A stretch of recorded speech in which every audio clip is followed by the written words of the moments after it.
The Last Days of Pompeii, by Edward Bulwer-Lytton, Book 2, Chapter 1. A flash house in Pompeii, and gentlemen of the classic ring. To one of those parts of Pompeii which were tenanted not by the lords of pleasure, but by its minions and its victims, the haunt of gladiators and prize-fighters, of the vicious and the penniless, of the savage and the obscene, the Alsatia of an ancient city, we are now transported. It was a large room, that opened at once on the confined and crowded lane. Before the threshold was a group of men, whose iron and well-strung muscles, whose short and herculean necks, whose hardy and reckless countenances, indicated the champions of the arena. On the shelf, without the shop, were ranged jars of wine and oil, and right over this was inserted in the wall a coarse painting, which exhibited gladiators drinking. So ancient and so venerable is the custom of signs. Within the room were placed several small tables, arranged somewhat in the modern fashion of boxes, and round these were seated several knots of men, some drinking, some playing at dice, some at that more skilful game called duodecim scripti, which certain of the blundering learned have mistaken for chess, though it rather, perhaps, resembled backgammon of the two, and was usually, though not always, played by the assistance of dice. The hour was in the early forenoon, and nothing better, perhaps, than that unseasonable time itself denoted the habitual indolence of these tavern loungers. Yet, despite the situation of the house and the character of its inmates, it indicated none of that sordid squalor which would have characterized a similar haunt in a modern city. The gay disposition of all the Pompeians, who sought, at least, to gratify the sense even where they neglected the mind, was typified by the gaudy colors which decorated the walls, and the shapes, fantastic but not inelegant, in which the lamps, the drinking cups, the commonest household utensils were wrought. "By Pollux," said one of the gladiators, as he leaned against the wall of the threshold, "the wine thou sellest us, old Silenus," and as he spoke he slapped a portly personage on the back, "is enough to thin the best blood in one's veins."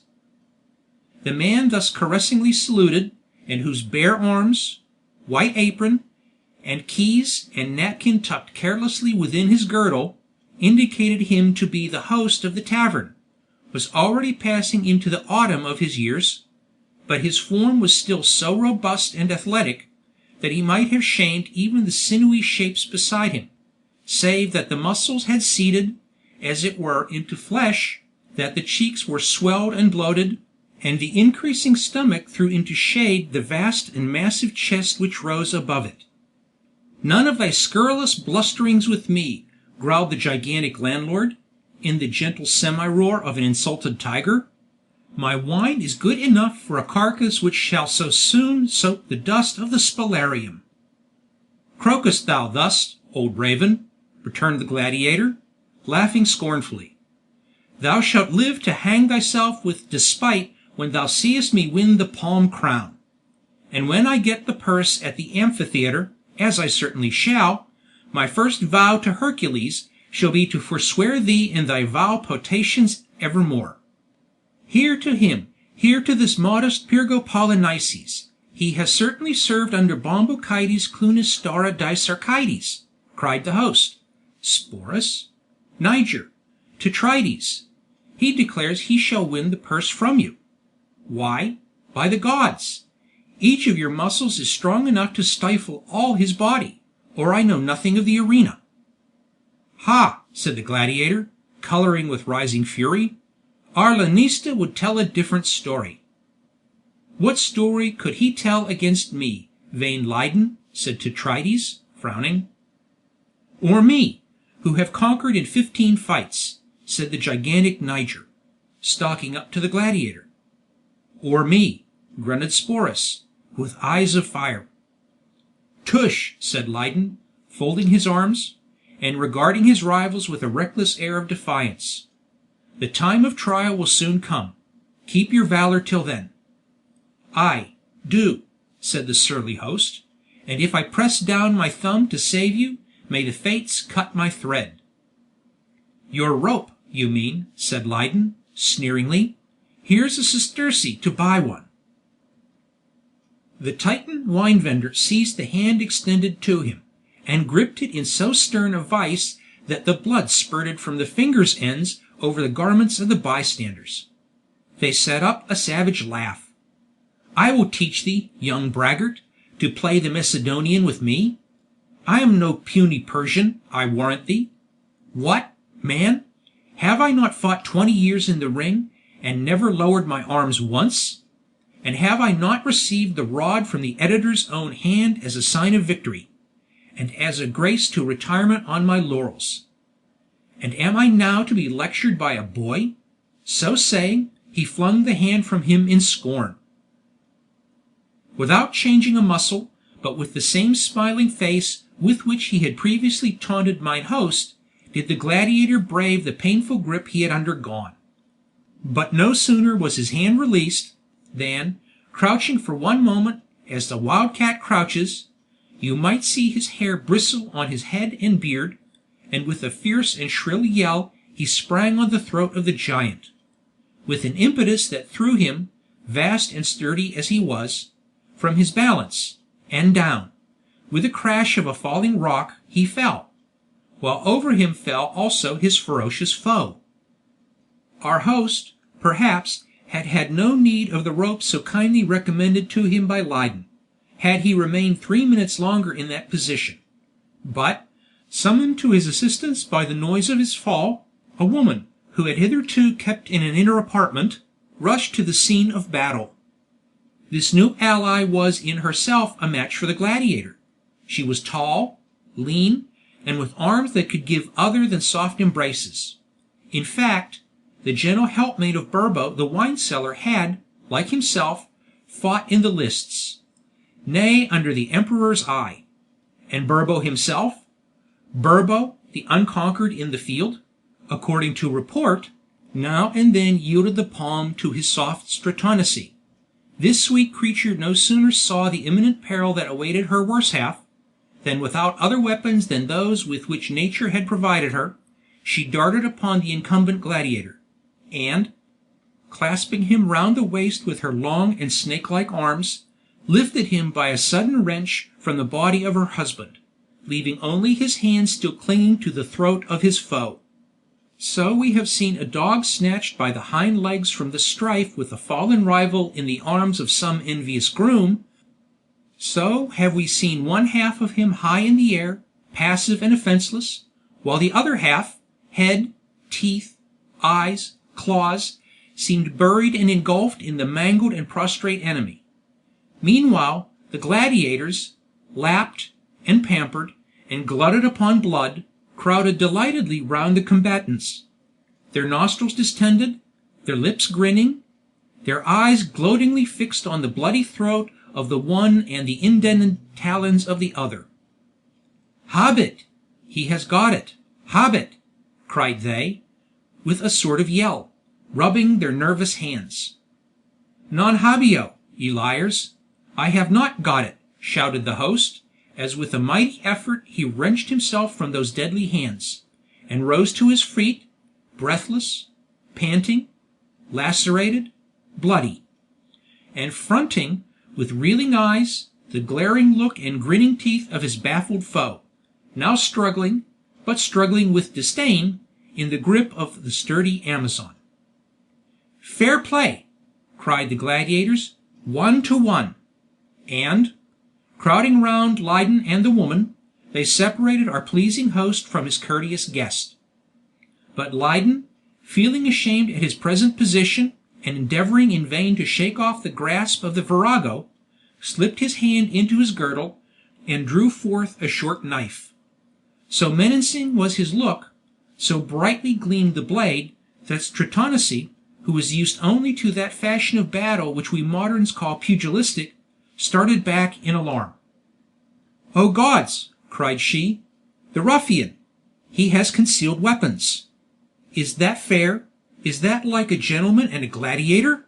No, indeed, I scorn such fellows." With that she contemptuously turned her back on the gladiator, and hastened to examine the condition of her husband. But he, as much inured to the constitutional exercises as an English bulldog is to a contest with a more gentle antagonist, had already recovered himself. The purple hues receded from the crimson surface of his cheek, the veins of the forehead retired into their wonted size. He shook himself with a complacent grunt, satisfied that he was still alive, and then, looking at his foe from head to foot with an air of more approbation than he had ever bestowed upon him before. "By Castor," said he, "thou art a stronger fellow than I took thee for. I see thou art a man of merit and virtue. Give me thy hand, my hero." "Jolly old Burbo!" cried the gladiators, applauding. "Staunch to the backbone. Give him thy hand, Lyden." "Oh, to be sure," said the gladiator, "but now I have tasted his blood, I long to lap the whole." "By Hercules," returned the host, quite unmoved, "that is the true gladiator feeling. Pollux, to think what good training may make a man! Why, a beast could not be fiercer." "A beast! O dullard! We beat the beasts hollow," cried Tetraides. "Well, well said, Stratonice," who was now employed in smoothing her hair and adjusting her dress. "If ye are all good friends again, I recommend you to be quiet and orderly, for some young noblemen, your patrons and backers, have sent to say they will come here to pay you a visit. They wish to see you more at their ease than at the schools, before they make up their bets on the great fight at the amphitheatre. So they always come to my house for that purpose. They know we only receive the best gladiators in Pompeii. Our society is very select. Praise be the gods." "Yes," continued Burbo, drinking off a bowl, or rather a pail of wine, "a man who has won my laurels can only encourage the brave. Lyden, drink, my boy. May you have an honorable old age like mine." "Come here," said Stratonice, drawing her husband to her affectionately by the ears, in that caress which Tibullus had so prettily described. "Come here." "Not so hard, she-wolf. Thou art worse than the gladiator," murmured the huge jaws of Burbo. "Hist!" said she, whispering him. "Calenus has just stole in, disguised, by the back way. I hope he has brought the sesterces." "Ho, ho! I will join him," said Burbo. "Meanwhile, I say, keep a sharp eye on the cups. Attend to the score. Let them not cheat thee, wife. They are heroes, to be sure, but then they are arrant rogues. Cacus was nothing to them." "Never fear me, fool," was the conjugal reply, and Burbo, satisfied with the dear assurance, strode through the apartment, and sought the penetralia of his house. "So those soft patrons are coming to look at our muscles," said Niger. "Who sent to provise thee of it, my mistress?" "Lepidus. He brings with him Claudius, the surest bettor in Pompeii, and the young Greek, Glaucus." "A wager on a wager!" cried Tetraides. "Claudius bets on me, for 20 sesterces. What say you, Lyden?" "He bets on me," said Lyden. "No, on me," grunted Sporus. "Dolts! Do you think he would prefer any of you to Niger?" said the athletic, thus modestly naming himself. "Well, well," said Stratonice, as she pierced a huge amphora for her guests, who had now seated themselves before one of the tables. "Great men and brave, as ye all think yourselves, which of you will fight the Numidian lion in case no malefactor should be found to deprive you of the option?" "I who have escaped your arms, stout Stratonice," said Lyden, "might safely, I think, encounter the lion." "But tell me," said Tetraides, "where is that pretty young slave of yours, the blind girl, with bright eyes? I have not seen her a long time."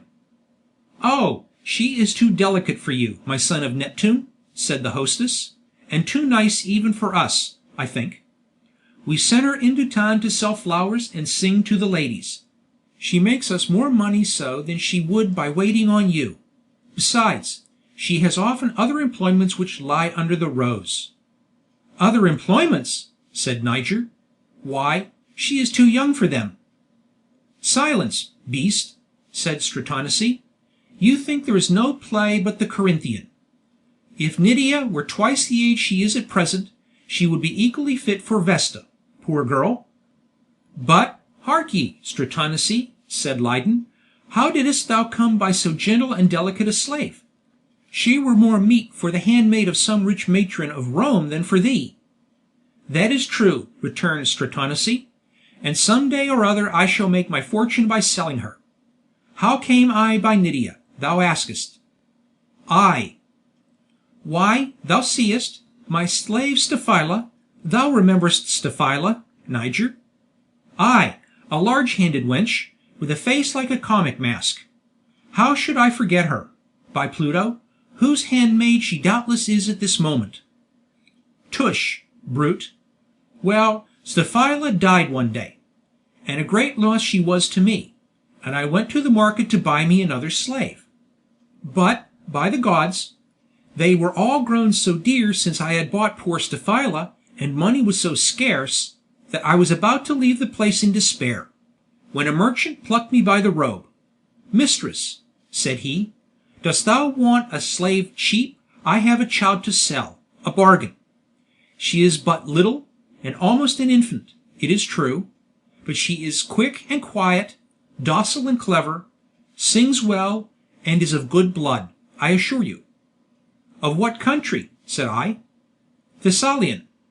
Now I knew the Thessalians were acute and gentle, so I said I would see the girl. I found her just as you see her now, scarcely smaller and scarcely younger in appearance. She looked patient and resigned enough, with her hands crossed on her bosom, and her eyes downcast. I asked the merchant his price. It was moderate, and I bought her at once. The merchant brought her to my house, and disappeared in an instant. Well, my friends, guess my astonishment when I found she was blind. Ha, ha! A clever fellow that merchant! I ran at once to the magistrates, but the rogue had already gone from Pompeii. So I was forced to go home in a very ill humor, I assure you, and the poor girl felt the effects of it too. But it was not her fault that she was blind, for she had been so from her birth. By degrees we got reconciled to our purchase. True, she had not the strength of Staphyla, and was of little use in the house, but she could soon find her way about the town, as well as if she had the eyes of Argus. And when one morning she brought us home a handful of sesterces, which she said she had got from selling some flowers she had gathered in our poor little garden, we thought the gods had sent her to us. So from that time we let her go out as she likes, filling her basket with flowers, which she wreathes into garlands after the Thessalian fashion, which pleases the gallants. And the great people seem to take a fancy to her, for they always pay her more than they do any other flower girl. And she brings all of it home to us, which is more than any other slave would do. So I work for myself, but I shall soon afford from her earnings to buy me a second Staphyla. Doubtless the Thessalian kidnapper had stolen the blind girl from gentle parents. Besides her skill in the garlands, she sings and plays on the cithara, which also brings money, and lately, but that is a secret. "That is a secret? What?" cried Lydon. "Art thou turned Sphinx?" "Sphinx? No. Why Sphinx?" "Cease thy gabble, good mistress, and bring us our meat. I am hungry," said Sporus, impatiently. "And I, too," echoed the grim Niger, whetting his knife on the palm of his hand. The Amazon stalked away to the kitchen, and soon returned with a tray laden with large pieces of meat half raw.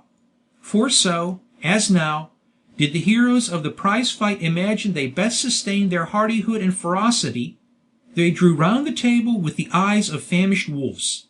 The meat vanished, the wine flowed. So leave we those important personages of classic life to follow the steps of Burbo. End of Book 2, Chapter 1. Book 2, Chapter 2. Two Worthies. In the earlier times of Rome the priesthood was a profession, not of lucre but of honor. It was embraced by the noblest citizens. It was forbidden to the plebeians. Afterwards, and long previous to the present date, it was equally open to all ranks, at least, that part of the profession which embraced the flamens, or priests. Not of religion generally, but of peculiar gods. Even the priest of Jupiter, the flamen dialis, preceded by a lictor, and entitled by his office to the entrance of the Senate, at first the especial dignitary of the patricians, was subsequently the choice of the people. The less national and less honored deities were usually served by plebeian ministers, and many embraced the profession, as now the Roman Catholic Christians enter the monastic fraternity, less from the impulse of devotion than the suggestions of a calculating poverty. Thus Calenus, the priest of Isis, was of the lowest origin. His relations, though not his parents, were freedmen. He had received from them a liberal education, and from his father a small patrimony, which he soon exhausted. He embraced the priesthood as a last resource from distress. Whatever the state emoluments of the sacred profession, which at that time were probably small, the officers of a popular temple could never complain of the profits of their calling. There is no profession so lucrative as that which practices on the superstition of the multitude. Calenus had but one surviving relative at Pompeii, and that was Burbo. Various dark and disreputable ties, stronger than those of blood, united together their hearts and interests. And often the minister of Isis stole disguised and furtively from the supposed austerity of his devotions, and gliding through the back door of the retired gladiator, a man infamous alike by vices and by profession, rejoiced to throw off the last rag of an hypocrisy which, but for the dictates of avarice, his ruling passion, would at all time have sat clumsily upon a nature too brutal for even the mimicry of virtue. Wrapped in one of those large mantles which came in use among the Romans in proportion as they dismissed the toga, whose ample folds well concealed the form, and in which a sort of hood, attached to it, afforded no less security to the features, Calenus now sat in the small and private chamber of the wine cellar, whence a small passage ran at once to that back entrance with which nearly all the houses of Pompeii were furnished. Opposite to him sat the sturdy Burbo, carefully counting on a table between them a little pile of coins which the priest had just poured from his purse. For purses were as common then as now, with this difference: they were usually better furnished. "You see," said Calenus, "that we pay you handsomely, and you ought to thank me for recommending you to so advantageous a market." "I do, my cousin, I do," replied Burbo, affectionately, as he swept the coins into a leathern receptacle, which he then deposited in his girdle, drawing the buckle round his capacious waist more closely than he was wont to do in the lax hours of his domestic avocations. "And by Isis, Pisces, and Nisus, or whatever other gods there may be in Egypt, my little Nydia is a very Hesperides, a garden of gold to me." "She sings well, and plays like a muse," returned Calenus. "Those are virtues that he who employs me always pays liberally." "He is a god," cried Burbo, enthusiastically. "Every rich man who is generous deserves to be worshipped. But come, a cup of wine, old friend. Tell me more about it. What does she do? She is frightened, talks of her oath, and reveals nothing." "Nor will I, by my right hand. I, too, have taken that terrible oath of secrecy." "Oath! What are oaths to men like us?" "True oaths of a common fashion. But this," and the stalwart priest shuddered as he spoke. "Yet," he continued, in emptying a huge cup of unmixed wine, "I own to thee that it is not so much the oath that I dread as the vengeance of him who proposed it. By the gods, he is a mighty sorcerer, and could draw my confession from the moon, did I dare to make it to her. Talk no more of this. By Pollux, Wild as those banquets are which I enjoy with him, I am never quite at my ease there. I love, my boy, one jolly hour with thee, and one of the plain, unsophisticated, laughing girls that I meet in this chamber, all smoke-dried though it be, better than whole nights in those magnificent debauches. Ho! Sayest thou so? To-morrow night, please the gods, we will have then a snug carousal. With all my heart, said the priest, rubbing his hands, and drawing himself nearer to the table. At this moment they heard a slight noise at the door, as of one feeling the handle. The priest lowered the hood over his head. Tush, whispered the host, it is but the blind girl, as Nydia opened the door, and entered the apartment. Ho, girl, how durst thou? Thou lookest pale. Thou hast kept late revels? No matter, the young must be always the young, said Burbo, encouragingly. The girl made no answer, but she dropped on one of the seats with an air of lassitude. Her color went and came rapidly. She beat the floor impatiently with her small feet, then she suddenly raised her face, and said with a determined voice, Master, you may starve me if you will. You may beat me. You may threaten me with death, but I will go no more to that unholy place. How, fool, said Burbo, in a savage voice, and his heavy brows met darkly over his fierce and bloodshot eyes. How, rebellious? Take care. I have said it, said the poor girl, crossing her hands on her breast. What, my modest one? Sweet Vestal, thou wilt go no more? Very well, thou shalt be carried. I will raise the city with my cries, said she, passionately, and the color mounted to her brow. We will take care of that too. Thou shalt go gagged. Then may the gods help me, said Nydia, rising. I will appeal to the magistrates. Thine oath, remember, said a hollow voice, as for the first time Calenus joined in the dialogue. At these words a trembling shook the frame of the unfortunate girl. She clasped her hands imploringly. Wretch that I am, she cried, and burst violently into sobs. Whether or not it was the sound of that vehement sorrow which brought the gentle Stratonice to the spot, her grisly form at this moment appeared in the chamber. How now? What hast thou been doing with my slave, brute? Said she, angrily, to Burbo. Be quiet, wife, said he, in a tone half sullen, half timid. You want new girdles and fine clothes, do you? Well then, take care of your slave, or you may want them long. Vo capiti tuo, vengeance on thy head, wretched one. What is this? Said the hag, looking from one to the other. Nydia started as by a sudden impulse from the wall against which she had leaned. She threw herself at the feet of Stratonice. She embraced her knees, and looking up at her with those sightless but touching eyes, "Oh, my mistress," sobbed she, "you are a woman. You have had sisters. You have been young like me. Feel for me. Save me. I will go to those horrible feasts no more." "Stuff," said the hag, dragging her up rudely by one of those delicate hands, fit for no harsher labor than that of weaving the flowers which made her pleasure or her trade. "Stuff. These fine scruples are not for slaves." "Hark ye," said Burbo, drawing forth his purse, and chinking its contents. "You hear this music, wife? By Pollux, if you do not break in yon colt with a tight rein, you will hear it no more." "The girl is tired," said Stratonice, nodding to Calenus. "She will be more docile when you next want her."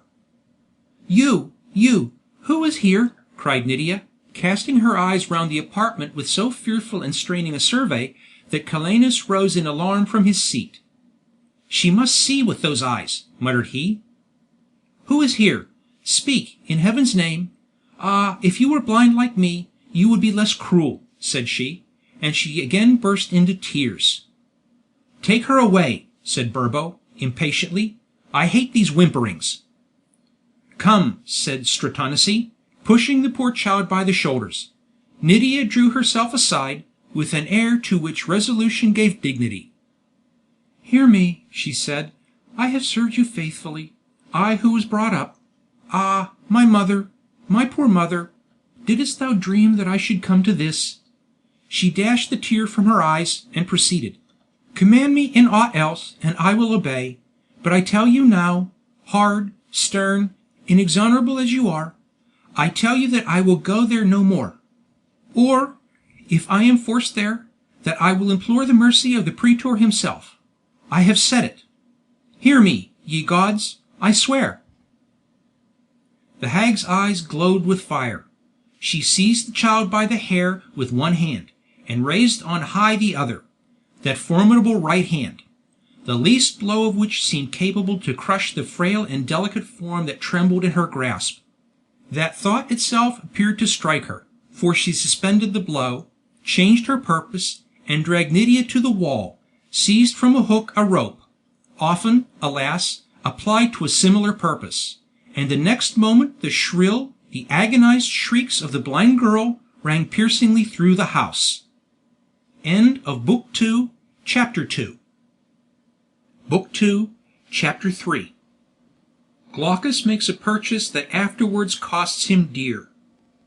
"Hola, my brave fellows," said Lepidus, stooping his head as he entered the low doorway of the house of Burbo. "We have come to see which of you most honors your Lanista." The gladiators rose from the table in respect to 3 gallants known to be among the gayest and richest youths of Pompeii, and whose voices were therefore the dispensers of amphitheatrical reputation. "What fine animals," said Claudius to Glaucus, "worthy to be gladiators." "It is a pity they are not warriors," returned Glaucus.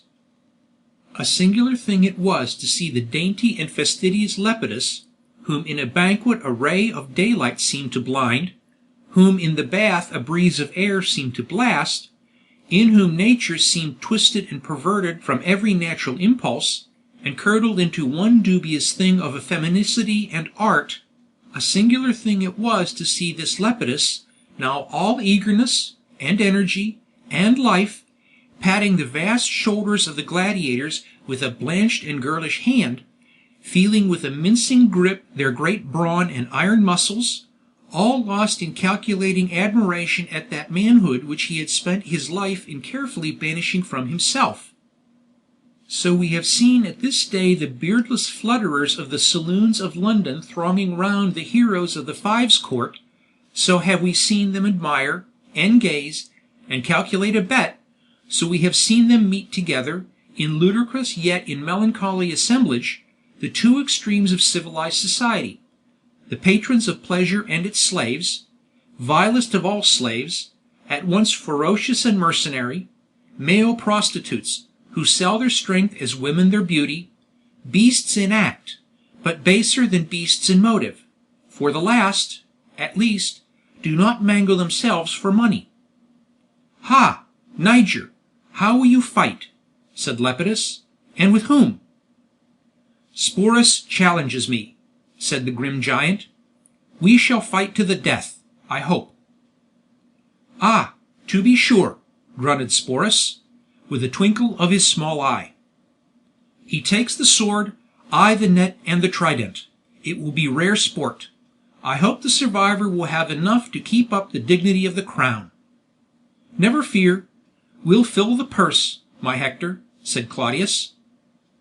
"Let me see. You fight against Niger. Glaucus, a bet. I back Niger." "I told you so," cried Niger exultingly. "The noble Claudius knows me. Count yourself dead already, my Sporus." Claudius took out his tablet. "A bet. 10 sestertia. What say you?" "So be it," said Glaucus. "But whom have we here? I never saw this hero before." And he glanced at Lydon, whose limbs were slighter than those of his companions, and who had something of grace, and something of even nobleness, in his face, which his profession had not yet wholly destroyed. "It is Lydon, a youngster, practiced only with the wooden sword as yet," answered Niger, condescendingly.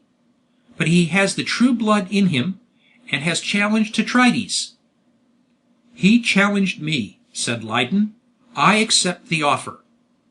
"And how do you fight?" asked Lepidus.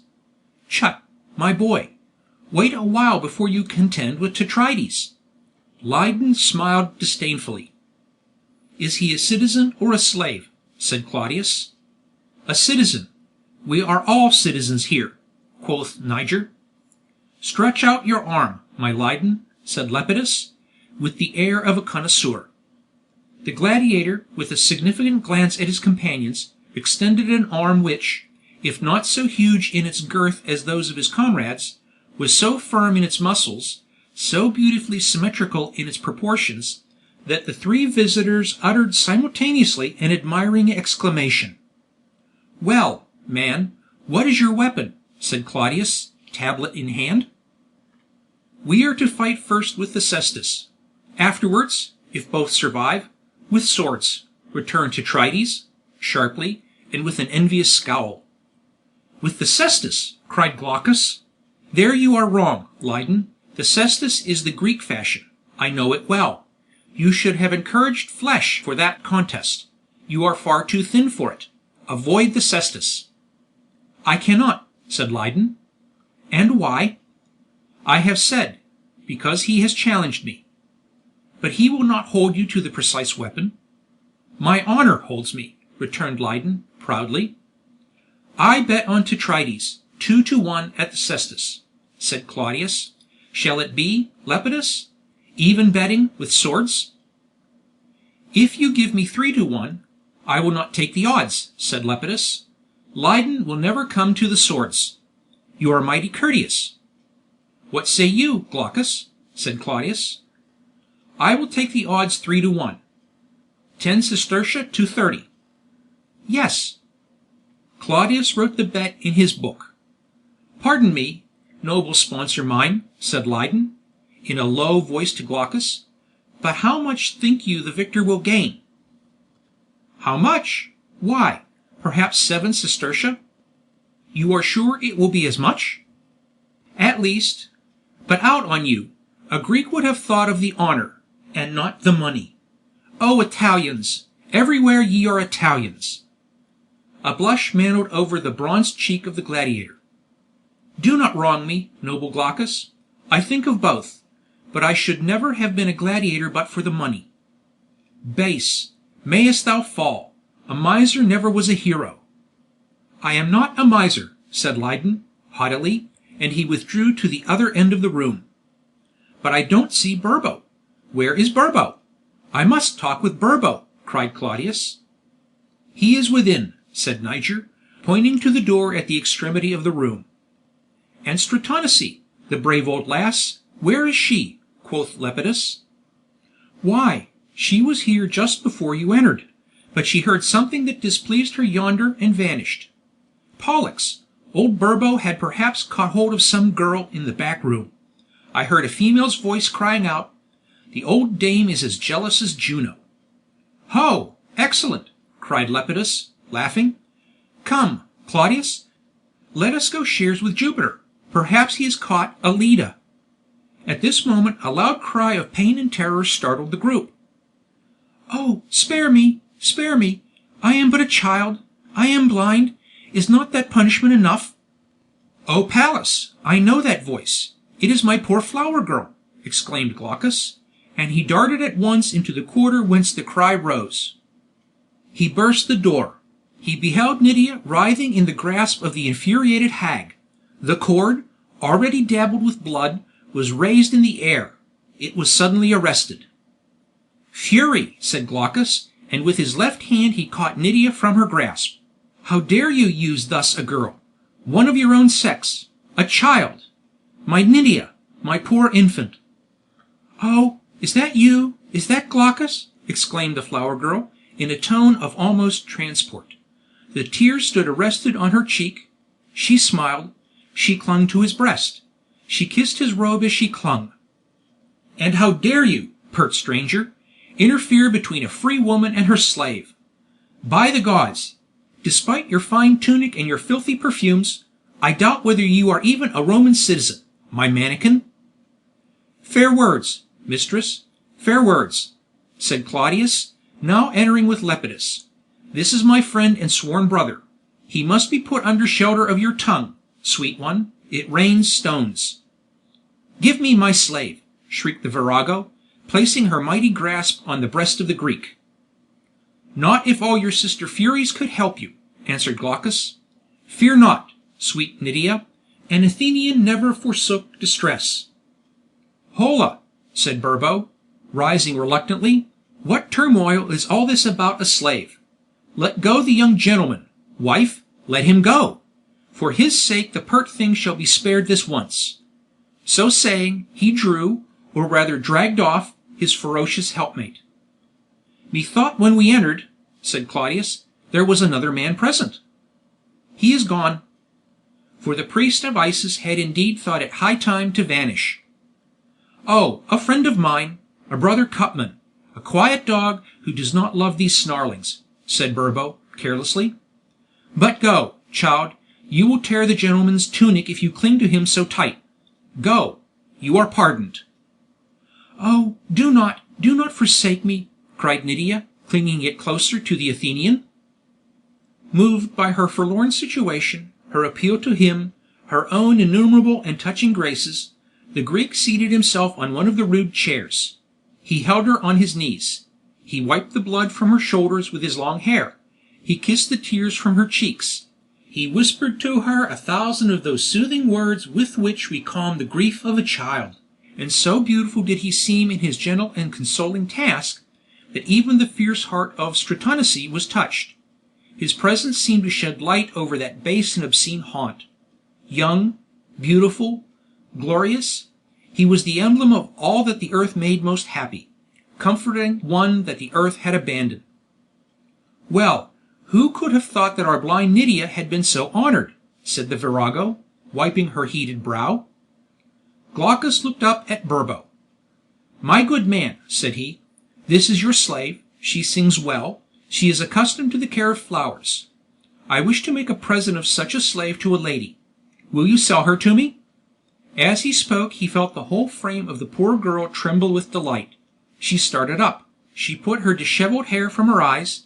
She looked around, as if, alas, she had the power to see. "Sell our Nydia? No, indeed," said Stratonice, gruffly. Nydia sank back with a long sigh, and again clasped the robe of her protector. "Nonsense," said Claudius, imperiously. "You must oblige me. What, man? What, old dame? Offend me? And your trade is ruined. Is not Burbo my kinsman Panza's client? Am I not the oracle of the amphitheatre and its heroes? If I say the word, break up your wine jars. You sell no more. Glaucus, the slave is yours." Burbo scratched his huge head, in evident embarrassment. "The girl is worth her weight in gold to me." "Name your price. I am rich," said Glaucus. The ancient Italians were like the modern. There was nothing they would not sell, much less a poor blind girl. "I paid 6 sestertia for her. She is worth 12 now," muttered Stratonice. "You shall have 20. Come to the magistrates at once, and then to my house for your money." "I would not have sold the dear girl for 100 but to oblige noble Claudius," said Burbo, whiningly. "And you will speak to Panza about the place of designator at the amphitheatre, noble Claudius? It would just suit me." "Thou shalt have it," said Claudius, adding in a whisper to Burbo, "Yon Greek can make your fortune. Money runs through him like a sieve. Mark today with white chalk, my Priam." "An dabis?" said Glaucus, in the formal question of sale and barter. "Dabitur," answered Burbo. Then, I am to go with you? With you? Oh, happiness!" murmured Nydia. "Pretty one, yes. Thy hardest task henceforth shall be to sing thy Grecian hymns to the loveliest lady in Pompeii." The girl sprang up from his clasp. A change came over her whole face. Bright the instant before, she sighed heavily. And then, once more taking his hand, she said, "I thought I was to go to your house." "And so thou shalt for the present. Come, we lose time." End of Book 2, Chapter 3. Book 2, Chapter 4. The rival of Glaucus presses onward in the race. Ione was one of those brilliant characters which, but once or twice, flash across our career. She united in the highest perfection the rarest of earthly gifts, genius and beauty. No one ever possessed the superior intellectual qualities without knowing them. The alliteration of modesty and merit is pretty enough, but where merit is great, the veil of that modesty you admire never disguises its extent from its possessor. It is the proud consciousness of certain qualities that it cannot reveal to the everyday world, that gives to genius that shy, and reserved, and troubled air, which puzzles and flatters you when you encounter it. Ione, then, knew her genius, but, with that charming versatility that belongs of right to women, she had the faculty so few of a kindred genius in the less malleable sex can claim, the faculty to bend and model her graceful intellect to all whom it encountered. The sparkling fountain threw its waters alike upon the strand, the cavern, and the flowers. It refreshed, it smiled, it dazzled everywhere. That pride, which is the necessary result of superiority, she wore easily. In her breast it concentered itself in independence. She pursued thus her own bright and solitary path. She asked no aged matron to direct and guide her. She walked alone by the torch of her own unflickering purity. She obeyed no tyrannical and absolute custom. She molded custom to her own will, but this so delicately and with so feminine a grace, so perfect an exemption from error, that you could not say she outraged custom but commanded it. The wealth of her graces was inexhaustible. She beautified the commonest action. A word, a look from her, seemed magic. Love her, and you entered into a new world. You passed from this trite and commonplace earth. You were in a land in which your eyes saw everything through an enchanted medium. In her presence you felt as if listening to exquisite music. You were steeped in that sentiment which has so little of earth in it, and which music so well inspires. That intoxication which refines and exalts, which seizes, it is true, the senses, but gives them the character of the soul. She was peculiarly formed, then, to command and fascinate the less ordinary and the bolder natures of men. To love her was to unite two passions, that of love and of ambition. You aspired when you adored her. It was no wonder that she had completely chained and subdued the mysterious but burning soul of the Egyptian, a man in whom dwelt the fiercest passions. Her beauty and her soul alike enthralled him. Set apart himself from the common world, he loved that daringness of character which also made itself, among common things, aloof and alone. He did not, or he would not see, that very isolation put her yet more from him than from the vulgar. Far as the poles, far as the night from day, his solitude was divided from hers. He was solitary from his dark and solemn vices, she from her beautiful fancies and her purity of virtue. If it was not strange that Ione thus enthralled the Egyptian, far less strange was it that she had captured, as suddenly, as irrevocably, the bright and sunny heart of the Athenian. The gladness of a temperament which seemed woven from the beams of light had led Glaucus into pleasure. He obeyed no more vicious dictates when he wandered into the dissipations of his time than the exhilarating voices of youth and health. He threw the brightness of his nature over every abyss and cavern through which he strayed. His imagination dazzled him, but his heart was never corrupted. Of far more penetration than his companions deemed, he saw that they sought to prey upon his riches and his youth, but he despised wealth save as a means of enjoyment, and youth was the great sympathy that united him to them. He felt, it is true, the impulse of nobler thoughts and higher aims than in pleasure could be indulged, but the world was one vast prison, to which the sovereign of Rome was the imperial gaoler, and the very virtues, which in the free days of Athens would have made him ambitious, in the slavery of earth made him inactive and supine. For in that unnatural and bloated civilization, all that was noble in emulation was forbidden. Ambition in the regions of a despotic and luxurious court was but the contest of flattery and craft. Avarice had become the sole ambition. Men desired praetorships and provinces only as the license to pillage, and the government was but an excuse of rapine. It is in small states that glory is most active and pure. The more confined the limits of the circle, the more ardent the patriotism. In small states, opinion is concentrated and strong. Every eye reads your actions. Your public motives are blended with your private ties. Every spot in your narrow sphere is crowded with forms familiar since your childhood. The applause of your citizens is like the caresses of your friends. But in large states, the city is but the court. The provinces, unknown to you, unfamiliar in customs, perhaps in language, have no claim on your patriotism. The ancestry of their inhabitants is not yours.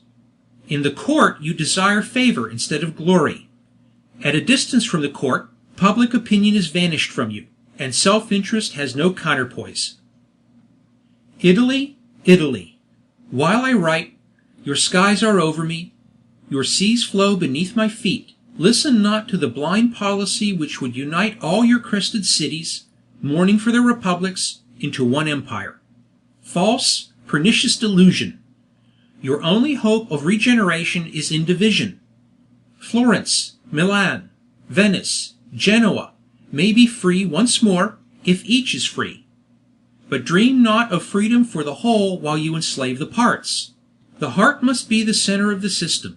The blood must circulate freely everywhere, and in vast communities you behold but a bloated and feeble giant, whose brain is imbecile, whose limbs are dead, and who pays in disease and weakness the penalty of transcending the natural proportions of health and vigor.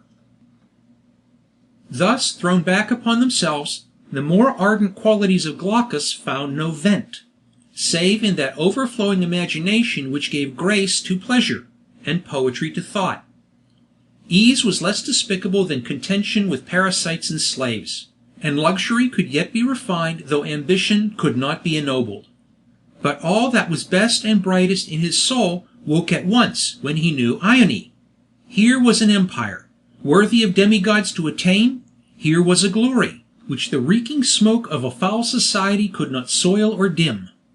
Love, in every time, in every state, can thus find space for its golden altars. And tell me if there ever, even in the ages most favorable to glory, could be a triumph more exalted and elating than the conquest of one noble heart. And whether it was that this sentiment inspired him, his ideas glowed more brightly, his soul seemed more awake and more visible in Ione's presence. If natural to love her, it was natural that she should return the passion. Young, brilliant, eloquent, enamored, and Athenian, he was to her as the incarnation of the poetry of her father's land. They were not like creatures of a world in which strife and sorrow are the elements.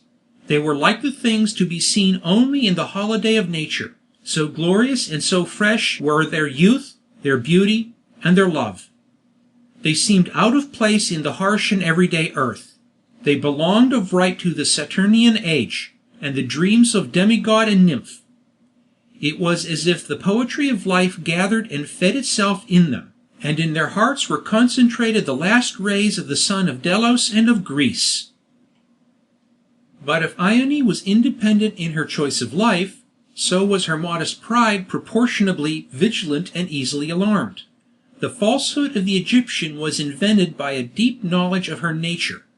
The story of coarseness, of indelicacy, in Glaucus, stung her to the quick. She felt it a reproach upon her character and her career, a punishment above all to her love. She felt, for the first time, how suddenly she had yielded to that love. She blushed with shame at a weakness, the extent of which she was startled to perceive.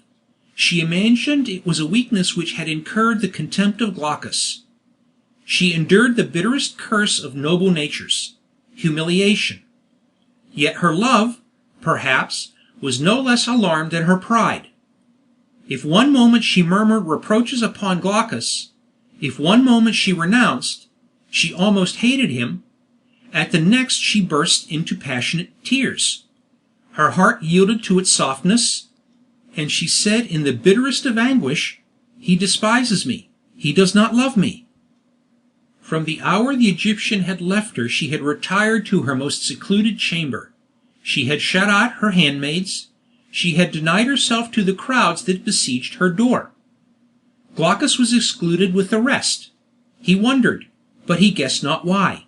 He never attributed to his Ione, his queen, his goddess, that woman-like caprice of which the love poets of Italy so unceasingly complain.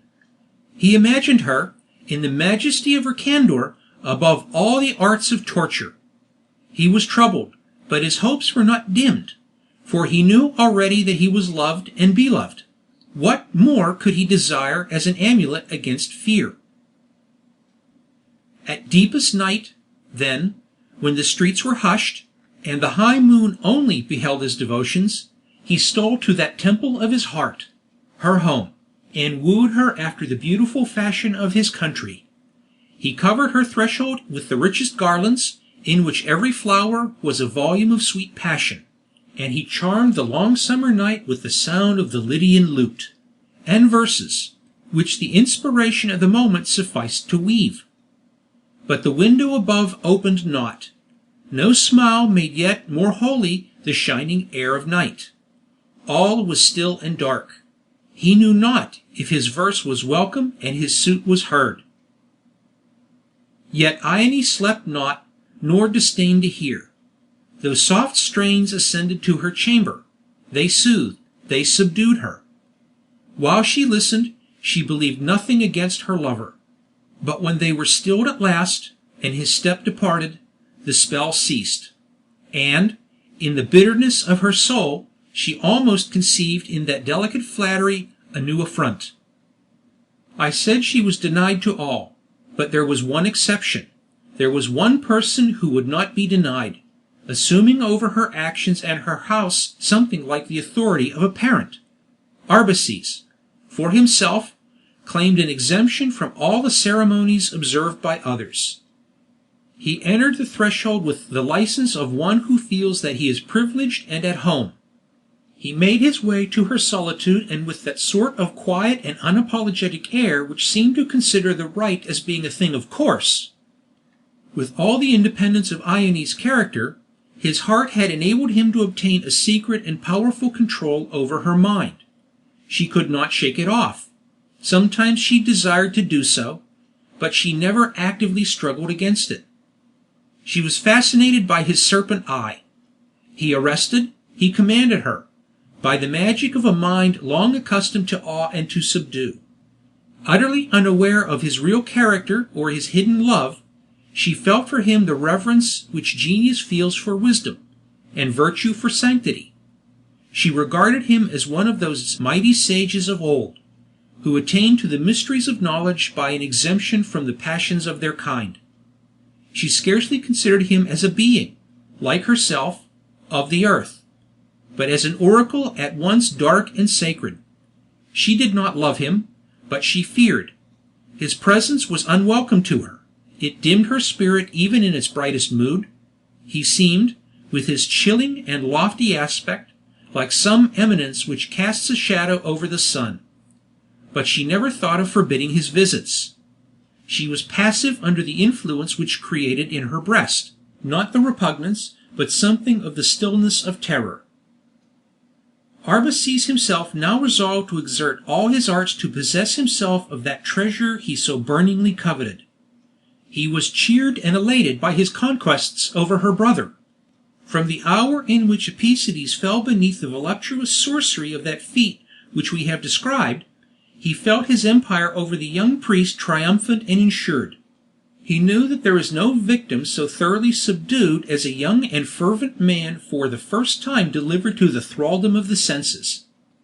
When Arbaces recovered, with the morning light, from the profound sleep which succeeded to the delirium of wonder and of pleasure, he was, it is true, ashamed, terrified, appalled. His vows of austerity and celibacy echoed in his ear. His thirst after holiness, had it been quenched at so unhallowed a stream? But Arbaces knew well the means by which to confirm his conquest. From the arts of pleasure he led the young priest at once to those of his mysterious wisdom. He bared to his amazed eyes the initiatory secrets of the somber philosophy of the Nile, those secrets plucked from the stars, and the wild chemistry, which, in those days, when reason herself was but the creature of imagination, might well pass for the lure of a diviner magic. He seemed to the young eyes of the priest as being above mortality, and endowed with supernatural gifts. That yearning and intense desire for the knowledge which is not of earth, which had burned from his boyhood in the heart of the priest, was dazzled, until it confused and mastered his clearer sense. He gave himself to the art which thus addressed at once the two strongest of human passions, that of pleasure and that of knowledge. He was loath to believe that one so wise could err, that one so lofty could stoop to deceive. Entangled in the dark web of metaphysical moralities, he caught at the excuse by which the Egyptian converted vice into a virtue. His pride was insensibly flattered that Arbaces had deigned to rank him with himself, to set him apart from the laws which bound the vulgar, to make him an august participator both in the mystic studies and the magic fascinations of the Egyptian solitude. The pure and stern lessons of that creed to which Olinthus had sought to make him convert were swept away from his memory by the deluge of new passions. And the Egyptian, who was versed in the articles of that true faith, and who soon learned from his pupil the effect which had been produced upon him by its believers, sought, not unskilfully, to undo that effect, by a tone of reasoning, half sarcastic and half earnest. "This faith," said he, "is but a borrowed plagiarism from one of the many allegories invented by our priests of old. Observe," he added, pointing to a hieroglyphical scroll. "Observe in these ancient figures the origin of the Christian's Trinity. Here are also three gods, the Deity, the Spirit, and the Son. Observe that the epithet of the Son is Savior. Observe that the sign by which his human qualities are denoted is the cross. Note here, too, the mystic history of Osiris, how he was put on death, how he lay in the grave, and how, thus fulfilling a solemn atonement, he rose again from the dead. In these stories we but design to paint an allegory from the operations of nature and the evolutions of the eternal heavens. But the allegory unknown, the types themselves have furnished to credulous nations the materials of many creeds. They have traveled to the vast plains of India, they have mixed themselves up in the visionary speculations of the Greek, becoming more and more gross and embodied, as they emerge farther from the shadows of their antique origin. They have assumed a human and palpable form in this novel faith, and the believers of Galilee are but the unconscious repeaters of one of the superstitions of the Nile. This was the last argument which completely subdued the priest. It was necessary to him, as to all, to believe in something, and undivided and, at last, unreluctant, he surrendered himself to that belief which Arbaces inculcated, and which all that was human in passion, all that was flattering in vanity, all that was alluring in pleasure, served to invite to, and contributed to confirm. This conquest, thus easily made, the Egyptian could now give himself wholly up to the pursuit of a far dearer and mightier object, and he hailed, in his success with the brother, an omen of his triumph over the sister.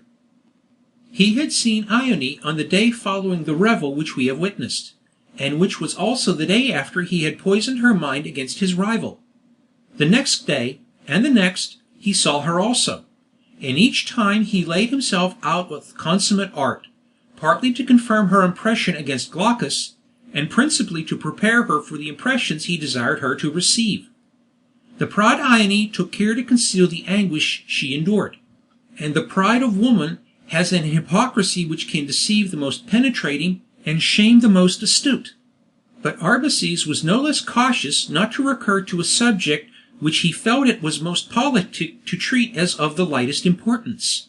He knew that by dwelling much upon the fault of a rival, you only give him dignity in the eyes of your mistress. The wisest plan is, neither loudly to hate, nor bitterly to condemn.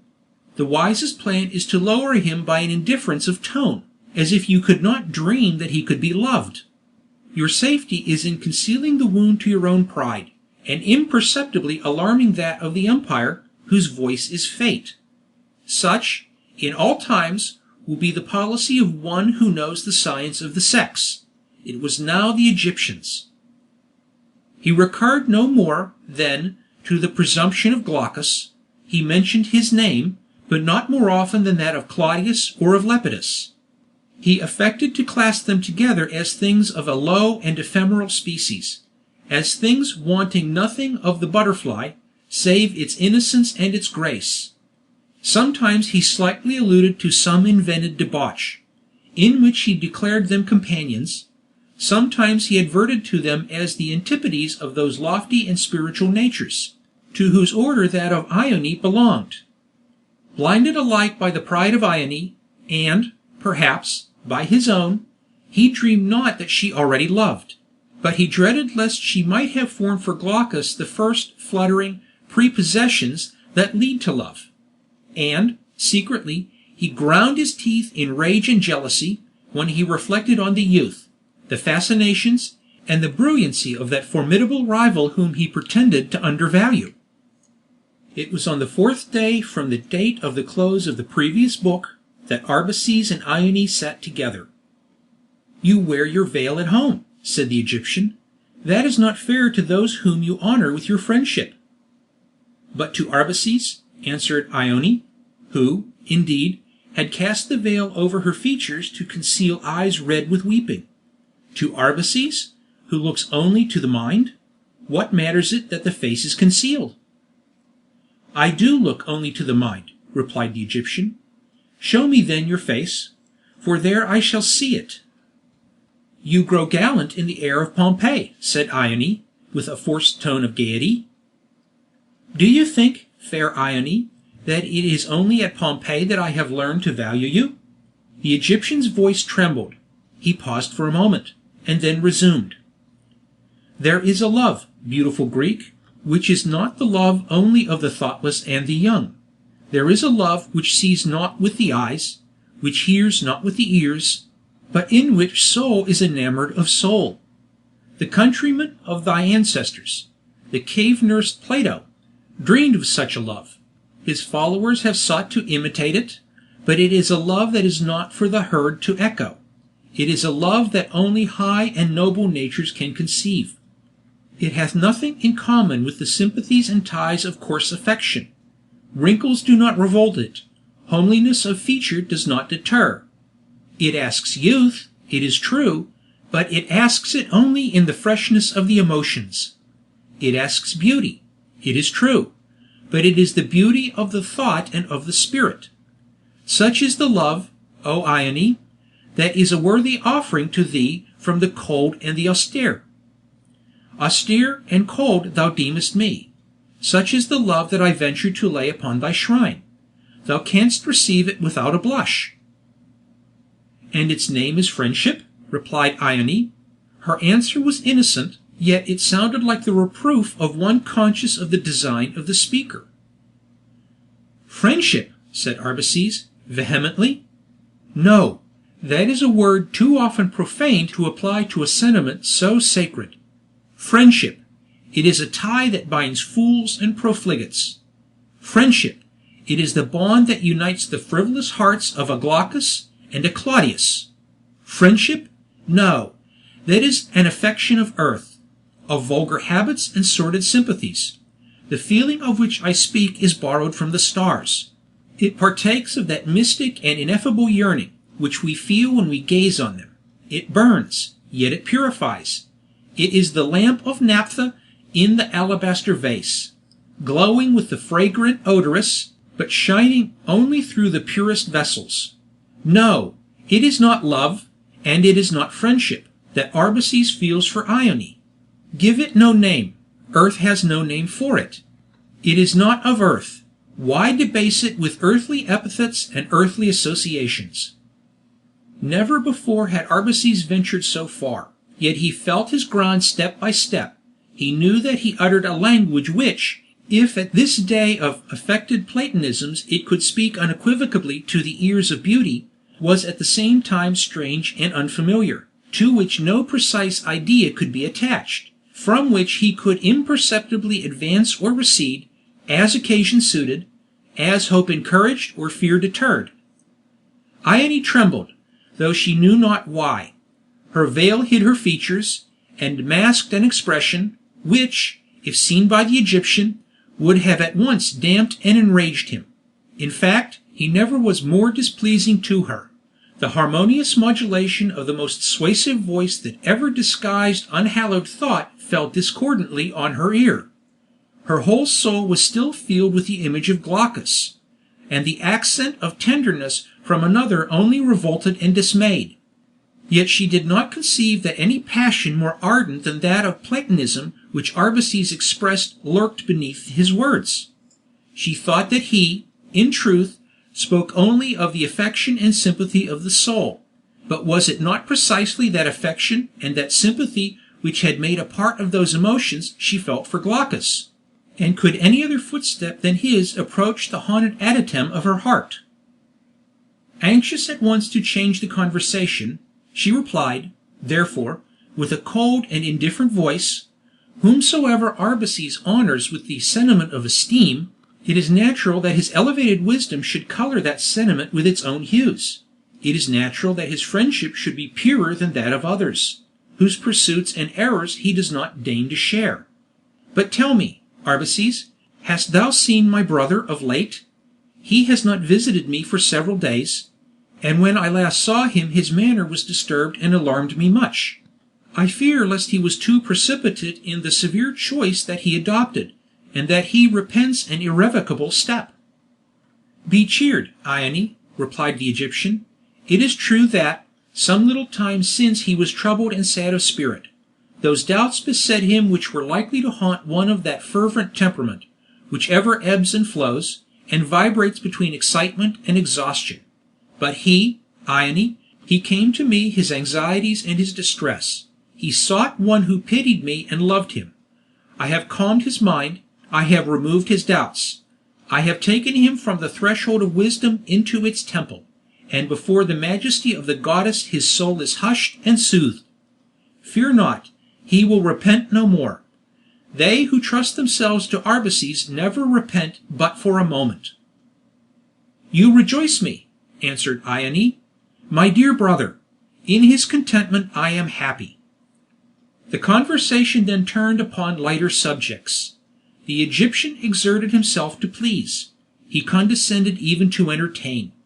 The vast variety of his knowledge enabled him to adorn and light up every subject on which he touched. And Ione, forgetting the displeasing effect of his former words, was carried away, despite her sadness, by the magic of his intellect. Her manner became unrestrained and her language fluent, and Arbaces, who had waited his opportunity, now hastened to seize it. "You have never seen," said he, "the interior of my home.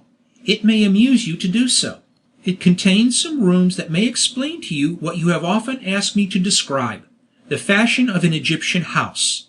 Not, indeed, that you will perceive in the poor and minute proportions of Roman architecture the massive strength, the vast space, the gigantic magnificence, or even the domestic construction of the palaces of Thebes and Memphis. But something there is, here and there, that may serve to express to you some notion of that antique civilization which has humanized the world. Devote, then, to the austere friend of your youth, one of these bright summer evenings, and let me boast that my gloomy mansion has been honored with the presence of the admired Ione." Unconscious of the pollutions of the mansion, of the danger that awaited her, Ione readily assented to the proposal. The next evening was fixed for the visit, and the Egyptian, with a serene countenance, and a heart beating with fierce and unholy joy, departed. Scarce had he gone, when another visitor claimed admission. But now we return to Glaucus. End of Book 2, Chapter 4. Book 2, Chapter 5. The Poor Tortoise, New Changes for Nydia. The morning sun shone over the small and odorous garden enclosed within the peristyle of the house of the Athenian. He lay reclined, sad and listlessly, on the smooth grass which intersected the viridarium, and a slight canopy stretched above, broke the fierce rays of the summer sun. When that fairy mansion was first disinterred from the earth, they found in the garden the shell of a tortoise that had been its inmate.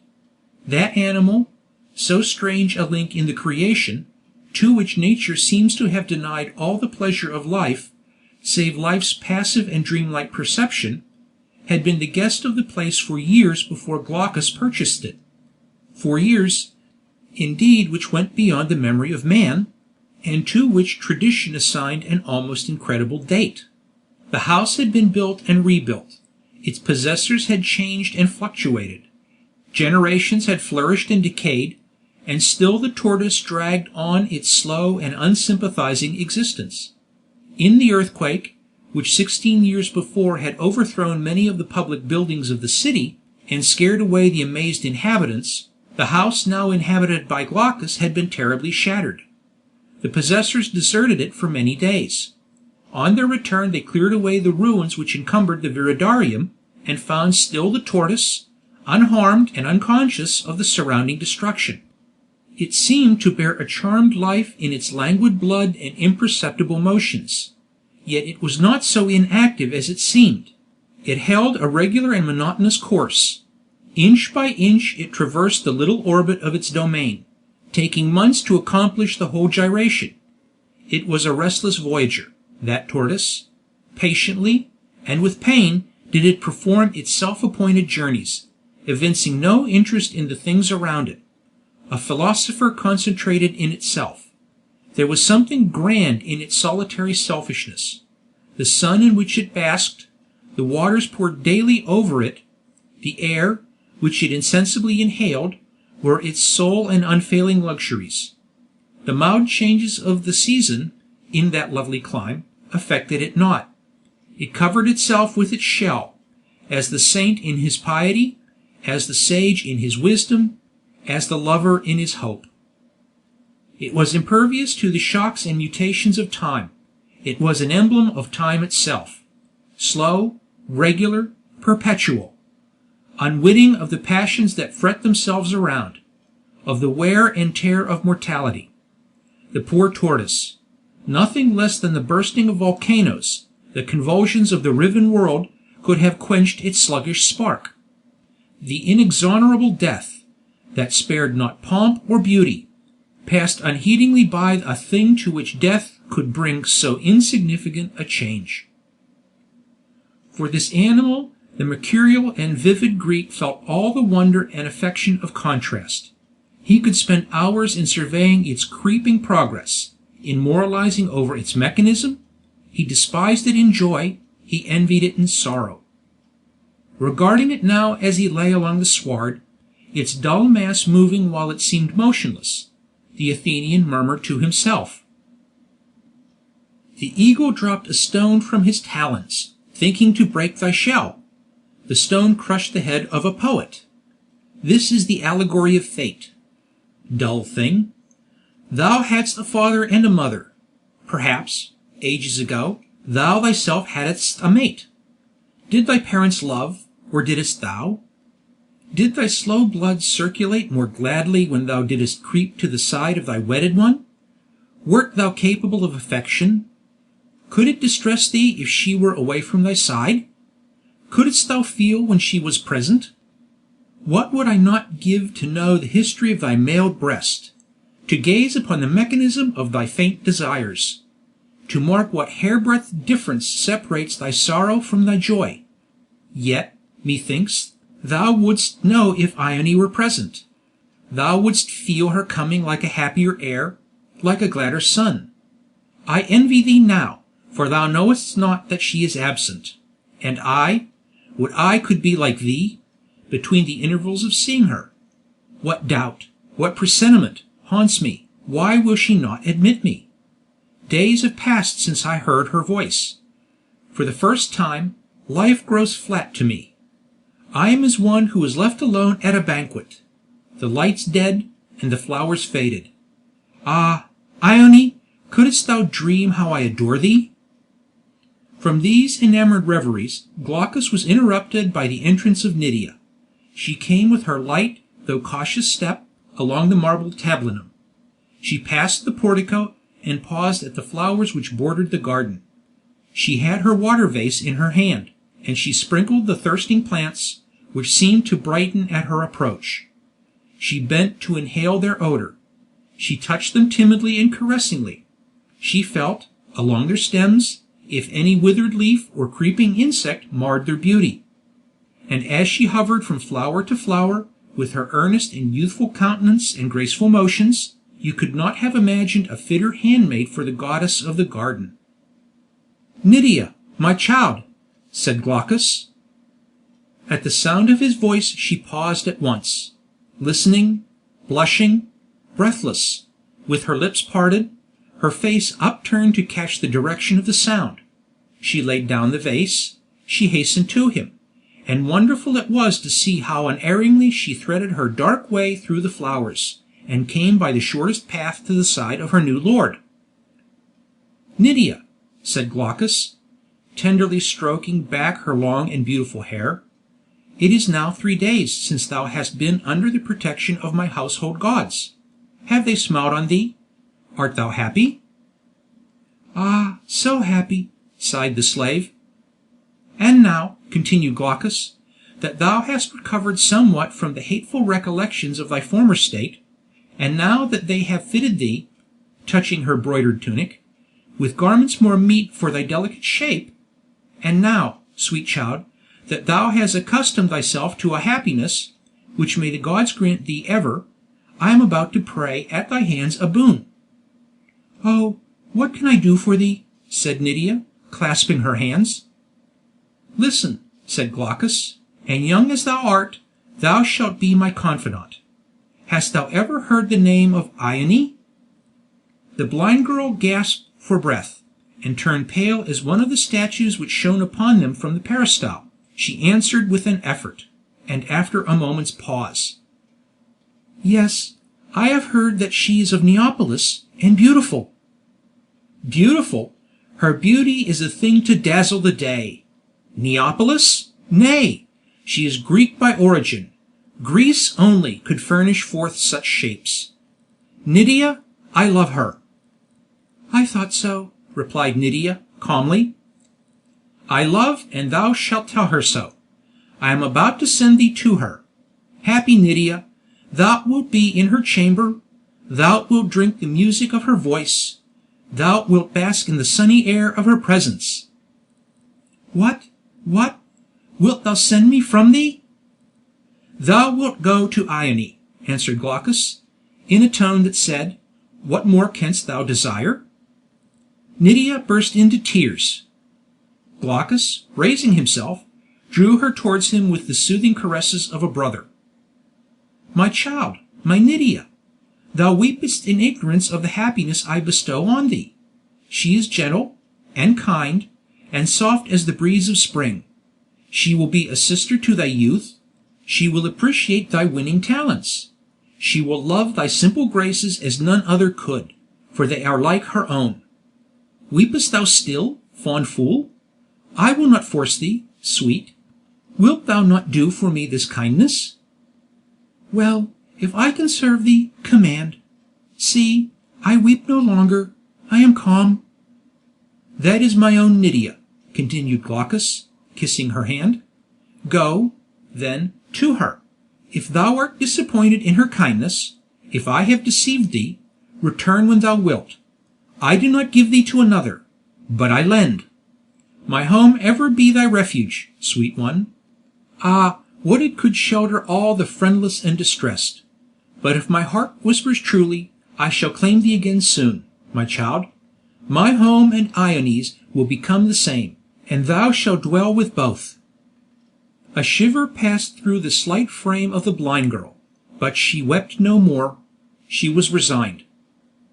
"Go, then, my Nydia, to Ione's house. They shall show thee the way. Take her the fairest flowers thou canst pluck. The vase which contains them I will give thee. Thou must excuse its unworthiness. Thou shalt take, too, with thee the lute that I gave thee yesterday, and from which thou knowest so well to awaken the charming spirit. Thou shalt give her, also, this letter, in which, after 100 efforts, I have embodied something of my thoughts. Let thy ear catch every accent, every modulation of her voice, and tell me, when we meet again, if its music should flatter me or discourage. It is now, Nydia, some days since I have been admitted to Ione. There is something mysterious in this exclusion. I am distracted with doubts and fears. Learn, for thou art quick, and thy care for me will sharpen tenfold thy acuteness. Learn the cause of this unkindness. Speak of me as often as thou canst. Let my name come ever to thy lips. Insinuate how I love rather than proclaim it. Watch if she sighs whilst thou speakest, if she answers thee, or, if she reproves, in what accents she reproves. Be my friend, plead for me, and oh, how vastly wilt thou overpay the little I have done for thee. Thou comprehendest, Nydia? Thou art yet a child. Have I said more than thou canst understand? No. And thou wilt serve me? Yes. Come to me when thou hast gathered the flowers, and I will give thee the vase I speak of. Seek me in the chamber of Leda. Pretty one, thou dost not grieve now? Glaucus, I am a slave. What business have I with grief or joy? Sayest thou so? No, Nydia, be free. I give thee freedom. Enjoy it as thou wilt, and pardon me that I reckoned on thy desire to serve me. You are offended. Oh, I would not, for that which no freedom can give, offend you, Glaucus. My guardian, my saviour, my protector, forgive the poor blind girl. She does not grieve even in leaving thee, if she can contribute to thy happiness. May the gods bless this grateful heart, said Glaucus, greatly moved, and, unconscious of the fires he excited, he repeatedly kissed her forehead. Thou forgivest me, said she, and thou wilt talk no more of freedom? My happiness is to be thy slave. Thou hast promised thou wilt not give me to another? I have promised. And now, then, I will gather the flowers.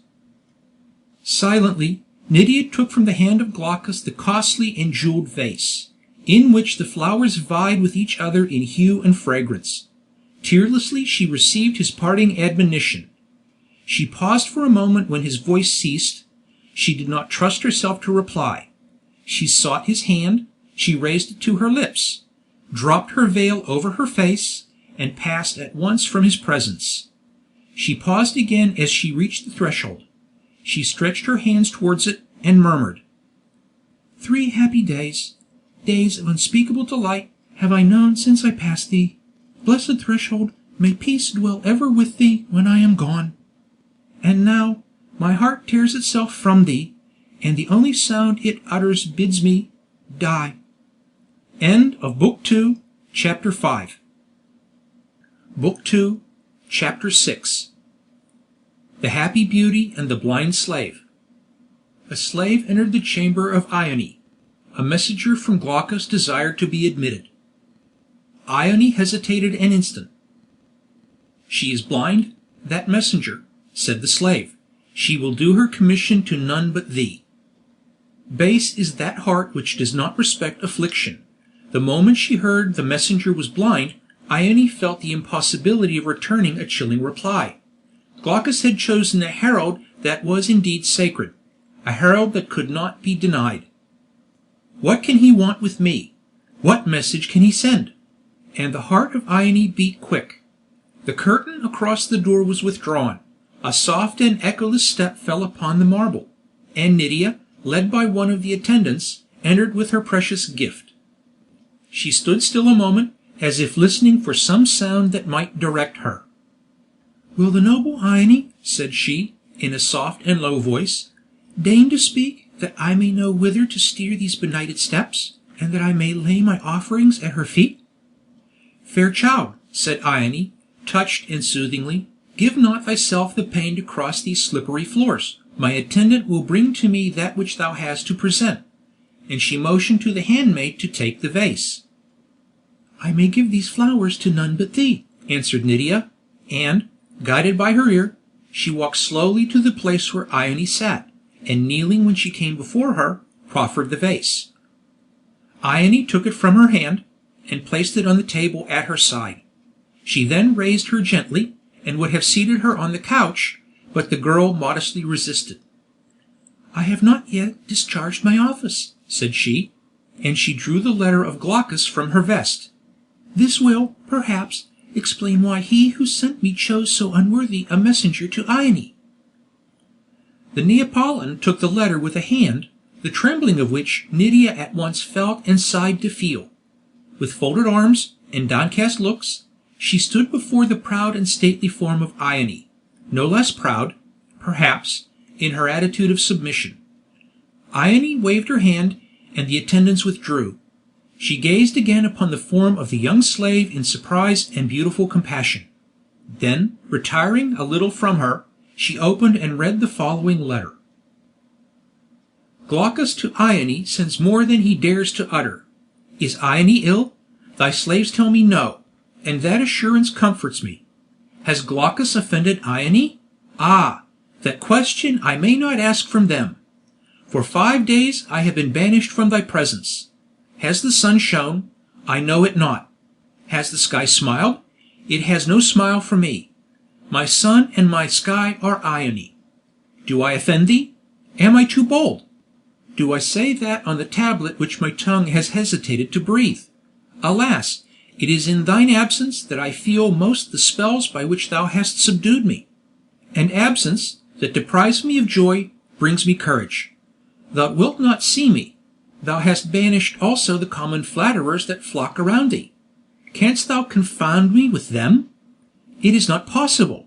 Thou knowest too well that I am not of them, that their clay is not mine. For even were I of the humblest mold, the fragrance of the rose has penetrated me, and the spirit of thy nature hath passed within me, to embalm, to sanctify, to inspire. Have they slandered me to thee, Ione? Thou wilt not believe them. Did the Delphic oracle itself tell me thou wert unworthy, I would not believe it. And am I less incredulous than thou? I think of the last time we met, of the song which I sang to thee, of the look that thou gavest me in return. Disguise it as thou wilt, Ione, there is something kindred between us, and our eyes acknowledged it, though our lips were silent. Deign to see me, to listen to me, and after that exclude me if thou wilt. I meant not so soon to say I loved, but those words rush to my heart, they will have way. Accept, then, my homage and my vows. We met first at the shrine of Pallas. Shall we not meet before a softer and more ancient altar? Beautiful, adored Ione, if my hot youth and my Athenian blood have misguided and allured me, they have but taught my wanderings to appreciate the rest, the haven they have attained. I hang up my dripping robes on the sea god's shrine. I have escaped shipwreck. I have found thee. Ione, deign to see me. Thou art gentle to strangers. Wilt thou be less merciful to those of thine own land? I await thy reply. Accept the flowers which I send. Their sweet breath has a language more eloquent than words. They take from the sun the odorous they return.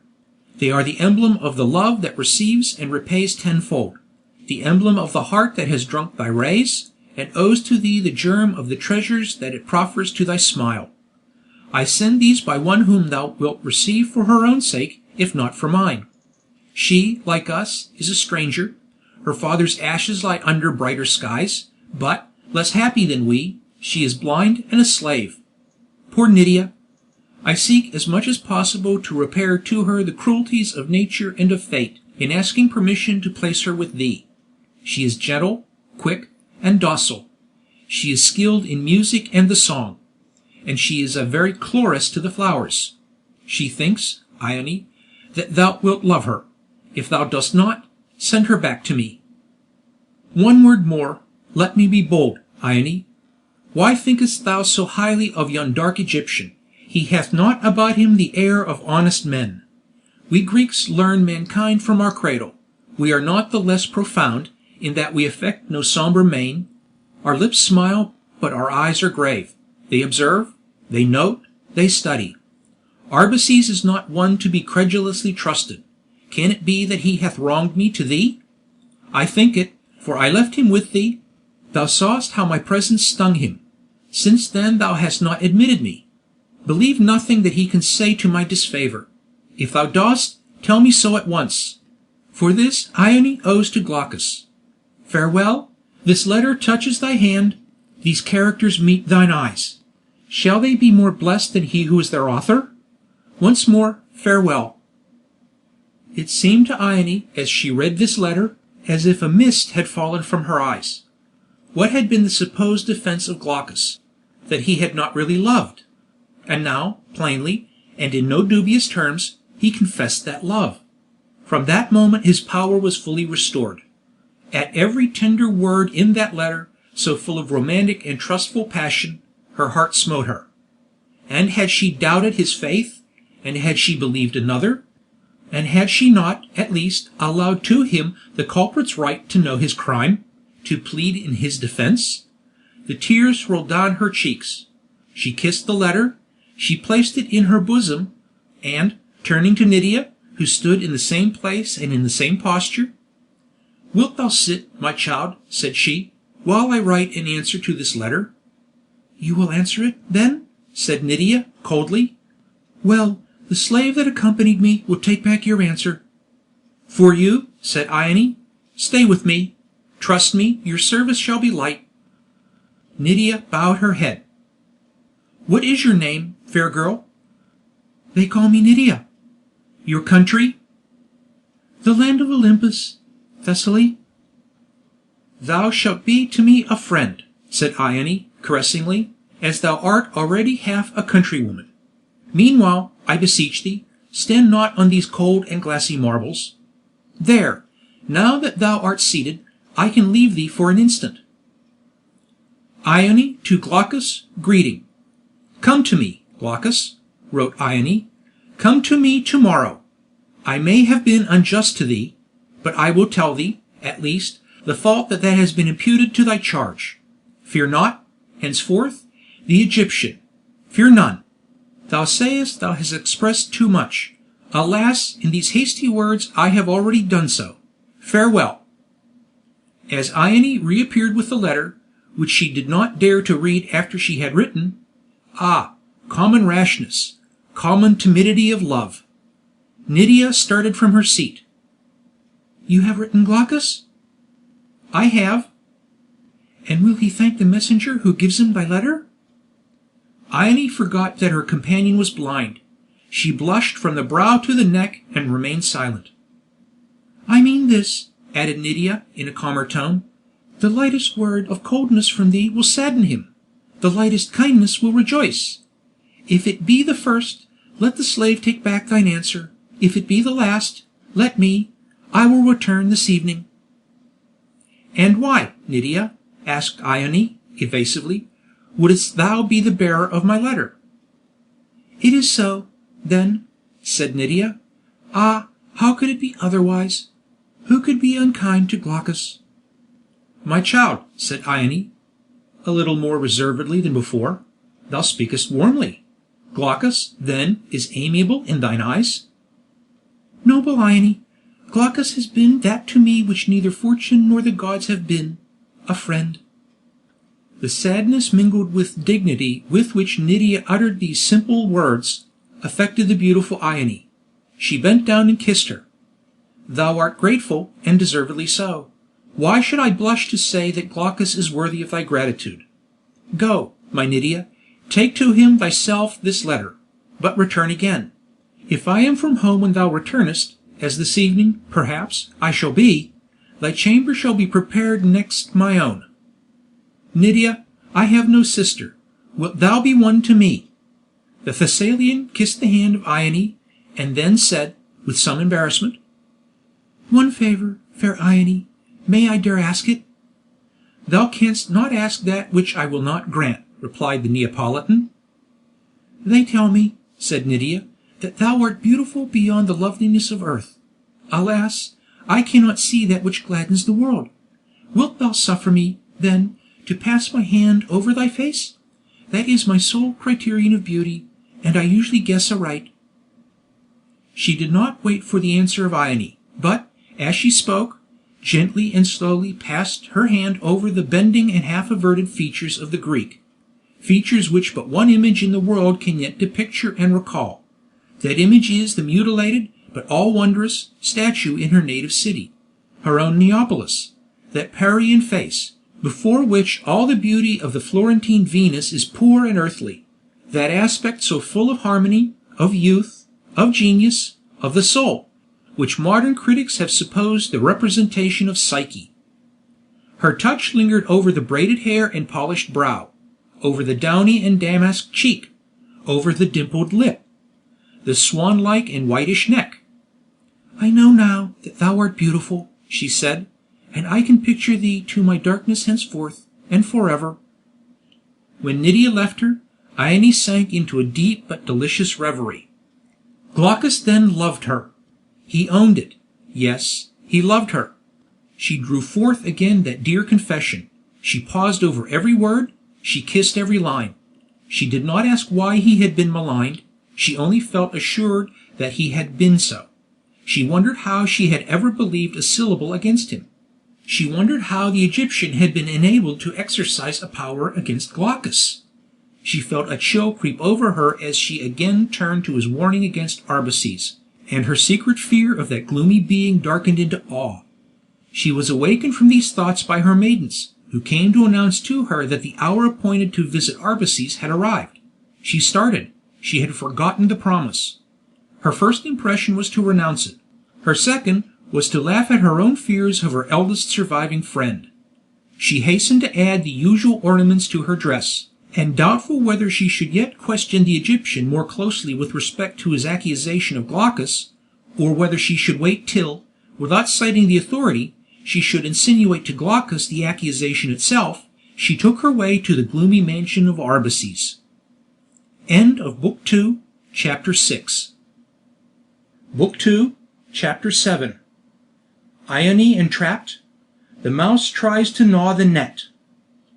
"Dearest Nydia," exclaimed Glaucus as he read the letter of Ione, "whitest-robed messenger that ever passed between heaven and earth! How shall I thank thee?" "I am rewarded," said the poor Thessalian. "Tomorrow! How shall I while the hours till then?" The enamored Greek would not let Nydia escape him, though she sought several times to leave the chamber. He made her recite to him over and over again every syllable of the brief conversation that had taken place between her and Ione. 1,000 times, forgetting her misfortune, he questioned her of the looks, of the countenance of his beloved, and then, quickly again excusing his fault, he bade her recommence the whole recital which he had thus interrupted. The hours thus painful to Nydia passed rapidly and delightfully to him, and the twilight had already darkened ere he once more dismissed her to Ione with a fresh letter and with new flowers. Scarcely had she gone, than Claudius and several of his gay companions broke in upon him. They rallied him on his seclusion during the whole day, and absence from his customary haunts. They invited him to accompany them to the various resorts in that lively city, which night and day proffered diversity to pleasure. Then, as now, in the south, for no land, perhaps, losing more of the greatness has retained more of custom, it was the delight of the Italians to assemble at the evening, and, under the porticos of temples or the shade of the groves that interspersed the streets, listening to music or the recitals of some inventive tale-teller, they hailed the rising moon with libations of wine and the melodies of song. Glaucus was too happy to be unsocial. He longed to cast off the exuberance of joy that oppressed him. He willingly accepted the proposal of his comrades, and laughingly they sallied out together down the populous and glittering streets. In the meantime Nydia once more gained the house of Ione, who had long left it. She inquired indifferently whither Ione had gone. The answer arrested and appalled her. "To the house of Arbaces, of the Egyptian? Impossible!" "It is true, my little one," said the slave, who had replied to her question. "She has known the Egyptian long." "Long, ye gods! Yet Glaucus loves her?" murmured Nydia to herself. "And asked she aloud, has she often visited him before?" "Never till now," answered the slave. "If all the rumored scandal of Pompeii be true, It would be better, perhaps, if she had not ventured there at present. But she, poor mistress mine, hears nothing of that which reaches us. The talk of the vestibulum reaches not to the peristyle." "Never till now," repeated Nydia. "Art thou sure?" "Sure, pretty one, but what is that to thee or to us?" Nydia hesitated a moment, and then, putting down the flowers with which she had been charged, she called to the slave who had accompanied her, and left the house without saying another word. Not till she had got halfway back to the house of Glaucus did she break silence, and even then she only murmured inly, "She does not dream, she cannot, of the dangers into which she has plunged. Fool that I am! Shall I save her? Yes, for I love Glaucus better than myself." When she arrived at the house of the Athenian, she learnt that he had gone out with a party of his friends, and none knew whither. He probably would not be home before midnight. The Thessalian groaned. She sank upon a seat in the hall and covered her face with her hands as if to collect her thoughts. "There is no time to be lost," thought she, starting up. She turned to the slave who had accompanied her. "Knowest thou," said she, "if Ione has any relative, any intimate friend at Pompeii?" "Why, by Jupiter," answered the slave, "thou art silly enough to ask the question. Everyone in Pompeii knows that Ione has a brother who, young and rich, has been, under the rose I speak, so foolish as to become a priest of Isis." "A priest of Isis? O gods! His name?" "Arbaces." "I know it all," muttered Nydia. "Brother and sister, then, are to be both victims. Arbaces. Yes, that was the name I heard in... Ha! He well, then, knows the peril that surrounds his sister. I will go to him." She sprang up at the thought, and taking the staff which always guided her steps, she hastened to the neighboring shrine of Isis. Till she had been under the guardianship of the kindly Greek, that staff had sufficed to conduct the poor blind girl from corner to corner of Pompeii. Every street, every turning in the more frequented parts, was familiar to her, and as the inhabitants entertained a tender and half-superstitious veneration for those subject to her infirmity, the passengers had always given way to her timid steps. Poor girl, she little dreamed that she should, ere many days had passed, find her blindness her protection, and a guide far safer than the keenest eyes. But since she had been under the roof of Glaucus, he had ordered a slave to accompany her always.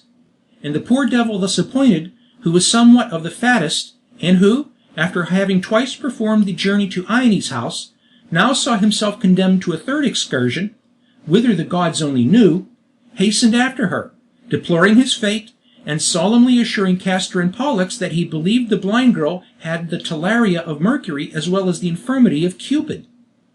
Nydia, however, required but little of his assistance to find her way to the popular temple of Isis.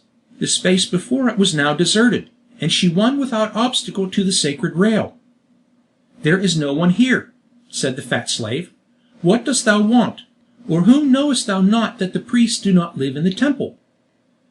"Call out," said she, impatiently. "Night and day there is always one flamen, at least, watching in the shrine of Isis." The slave called out. No one appeared. "Seest thou no one?" "No one." "Thou mistakest. I hear a sigh. Look again." The slave, wondering and grumbling, cast round his heavy eyes, and before one of the altars, whose remains still crowded the narrow space, he beheld a form bending as in meditation. "I see a figure," said he, "and by the white garments it is a priest." "O Flamen of Isis," cried Nydia, "servant of the most ancient, hear me." "Who calls?" said a low and melancholy voice.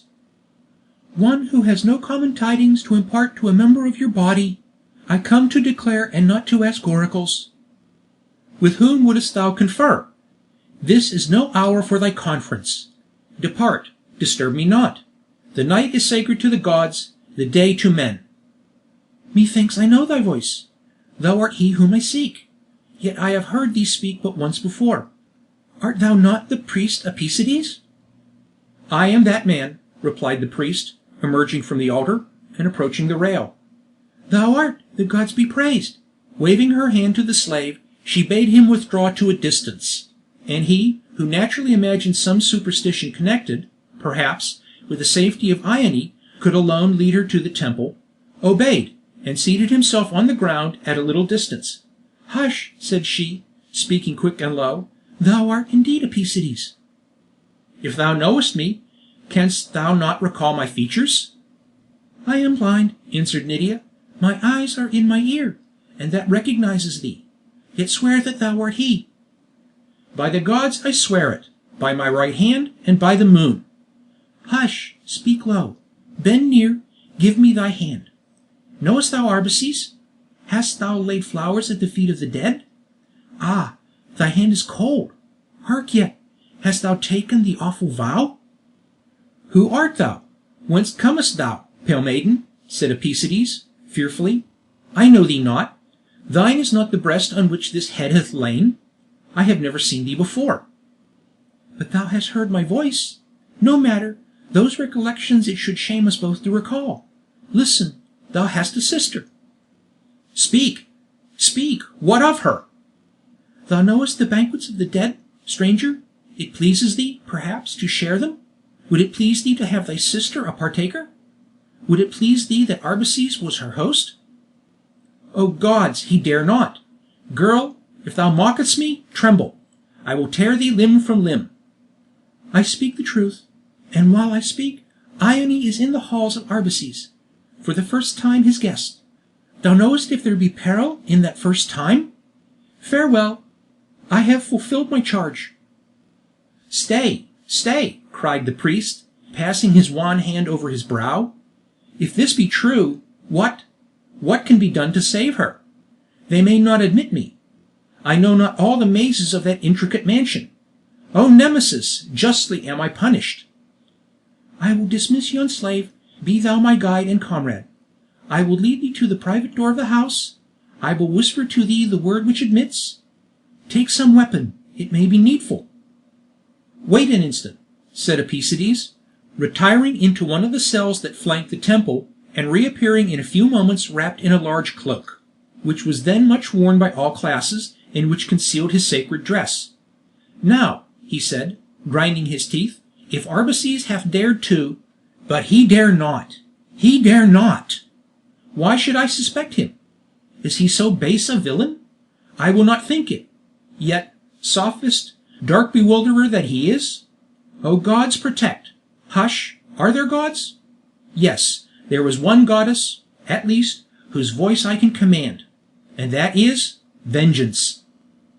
Muttering these disconnected thoughts, Arbaces, followed by his silent and sightless companion, hastened through the most solitary paths to the house of the Egyptian.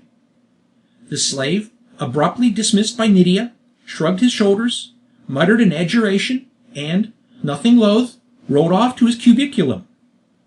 End of Book 2, Chapter 7. Book 2, Chapter 8. The Solitude and Soliloquy of the Egyptian. His character analysed. We must go back a few hours in the progress of our story. At the first grey dawn of the day, which Glaucus had already marked with white, the Egyptian was seated, sleepless and alone, on the summit of the lofty and pyramidal tower which flanked his house. A tall parapet around it served as a wall, and conspired, with the height of the edifice and the gloomy trees that girded the mansion, to defy the prying eyes of curiosity or observation. A table, on which lay a scroll, filled with mystic figures, was before him. On high, the stars waxed dim and faint, and the shades of night melted from the sterile mountain tops. Only above Vesuvius there rested a deep and massy cloud, for which several days past had gathered darker and more solid over its summit. The struggle of night and day was more visible over the broad ocean, which stretched calm, like a gigantic lake, bounded by the circling shores that, covered with vines and foliage, and gleaming here and there with the white walls of sleeping cities, sloped to the scarce rippling waves. It was the hour above all others most sacred to the daring science of the Egyptian, the science which would read our changeful destinies in the stars. He had filled his scroll, he had noted the moment and the sign, and, leaning upon his hand, he had surrendered himself to the thoughts which his calculation excited. Again do the stars forewarn me. Some danger, then, assuredly waits me, said he, slowly. Some danger, violent and sudden in its nature. The stars wear for me the same mocking menace which, if our chronicles do not err, they wore once for Paris, for him doomed to strive for all things, to enjoy none, all attacking, nothing gaining, battles without fruit, laurels without triumph, fame without success, at last made craven by his own superstitions, and slain like a dog by a tile from the hand of an old woman. Verily the stars flatter when they give me a type in this fool of war, when they promise to the ardour of my wisdom the same results as to the madness of his ambition. Perpetual exercise, no certain goal. The Sisyphus task, the mountain and the stone. The stone, the gloomy image. It reminds me that I am threatened with somewhat of the same death as the Epirite. Let me look again. Beware, say the shining prophets, how thou passest under ancient roofs, or besieged walls, or overhanging cliffs. A stone hurled from above is charged by the curses of destiny against thee. And, at no distant date from this, comes the peril. But I cannot, of a certainty, read the day and hour. Well, if my glass runs low, the sand shall sparkle to the last. Yet, if I escape this peril, ay, if I escape, bright and clear as the moonlight tracks across the water glows the rest of my existence. I see honours, happiness, success, shining upon every billow of the dark gulf beneath which I must sink at last. What, then, with such destinies beyond the peril, shall I succumb to the peril? My soul whispers hope. It sweeps exultingly beyond the boding hour. It reveals in the future its own courage is the fittest omen. If I were to perish so suddenly and so soon, the shadow of death would darken over me, and I should feel the icy presentiment of my doom. My soul will express, in sadness and in gloom, its forecast of the dreary Glaucus, but it smiles, and assures me of deliverance. As he thus concluded his soliloquy, the Egyptian involuntarily rose. He paced rapidly the narrow space of the star-roofed floor, and, pausing at the parapet, looked again upon the grey and melancholy heavens. The chills of the faint dawn came refreshingly upon his brow, and gradually his mind resumed its natural and collected calm. He withdrew his gaze from the stars, as, one after one, they receded into the depths of heaven, and his eyes fell over the broad expanse below. Dim in the silent port of the city rose the masts of the galleys. Along that mart of luxury and labour was still the mighty hum. No lights, save here and there from before the columns of a temple, or on the porticos of the voiceless forum, broke the wan and fluctuating light of the struggling morn. From the heart of the torpid city, so soon to vibrate with 1,000 passions, there came no sound. The streams of life circulated not. They lay locked under the ice of sleep. From the huge space of the amphitheatre, with its stony seats rising one above the other, coiled and drowned as some slumbering monster, rose a thin and ghastly mist, which gathered darker and more dark over the scattered foliage that gloomed in its vicinity. The city seemed as, after the awful change of 17 ages, it seems now to the traveller, a city of the dead. The ocean itself, that serene and tideless sea, lay scarce less hushed, save that from its deep bosom came, softened by the distance, a faint and regular murmur, like the breathing of its sleep, and curving far, as with outstretched arms, into the green and beautiful land, it seemed unconsciously to clasp to its breast the cities sloping to its margin. Stabiae, and Herculaneum, and Pompeii, those children and darlings of the deep. Ye slumber, said the Egyptian, as he scowled over the cities, the boast and flower of Campania. Ye slumber, would it the eternal repose of death? And ye now, jewels in the crown of the empire, So once were the cities of the Nile. Their greatness hath perished from them.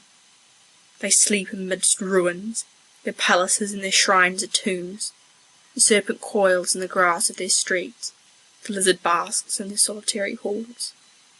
By that mysterious law of nature, which humbles one to exalt the other, ye have thriven upon their ruins. Thou, haughty Rome, hast usurped the glories of Sesostris and Semiramis. Thou art a robber, clothing thyself in their spoils. And these, slaves in thy triumph, that I, the last son of forgotten monarchs, survey below, reservoirs of thine all-pervading power and luxury, I curse as I behold. The time shall come when Egypt shall be avenged, when the barbarian steed shall make his mane from the golden house of Nero, and thou that hast sown the windward conquest shall reap the harvest in the whirlwind of desolation. As the Egyptian uttered a prediction which fate so fearfully fulfilled, a more solemn and boding image of ill omen never occurred to the dreams of painter or of poet.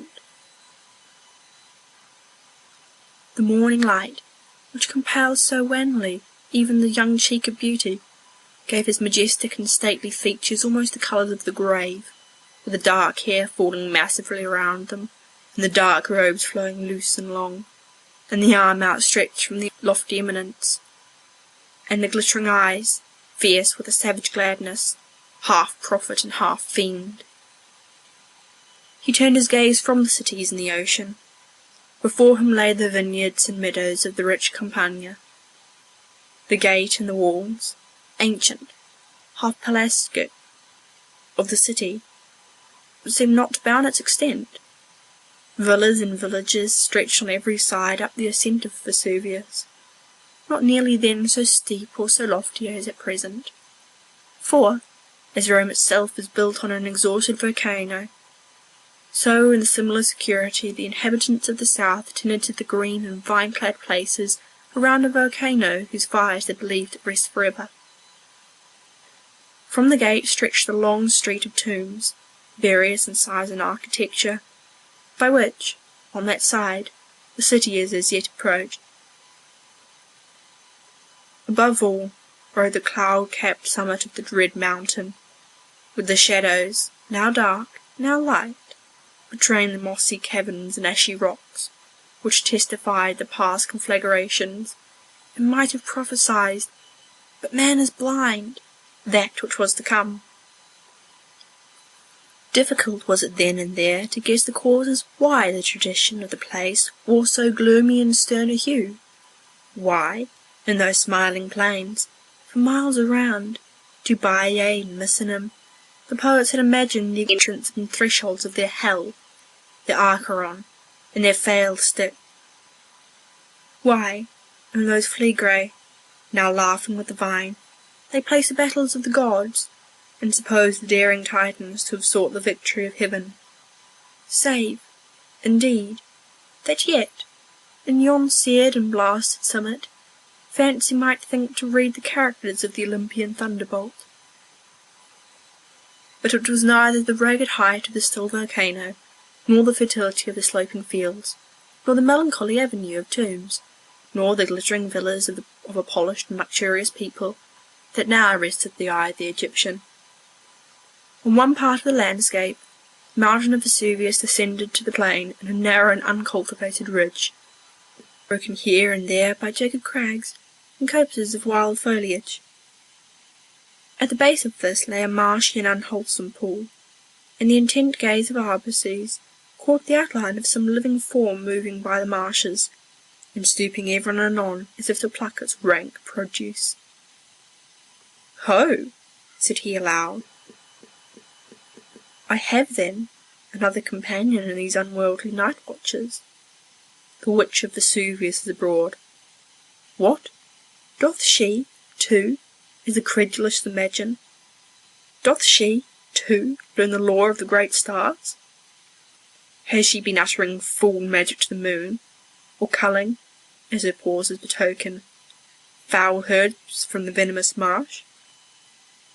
Well, I must see this fellow labourer. Whoever strives to know learns that no human law is despicable.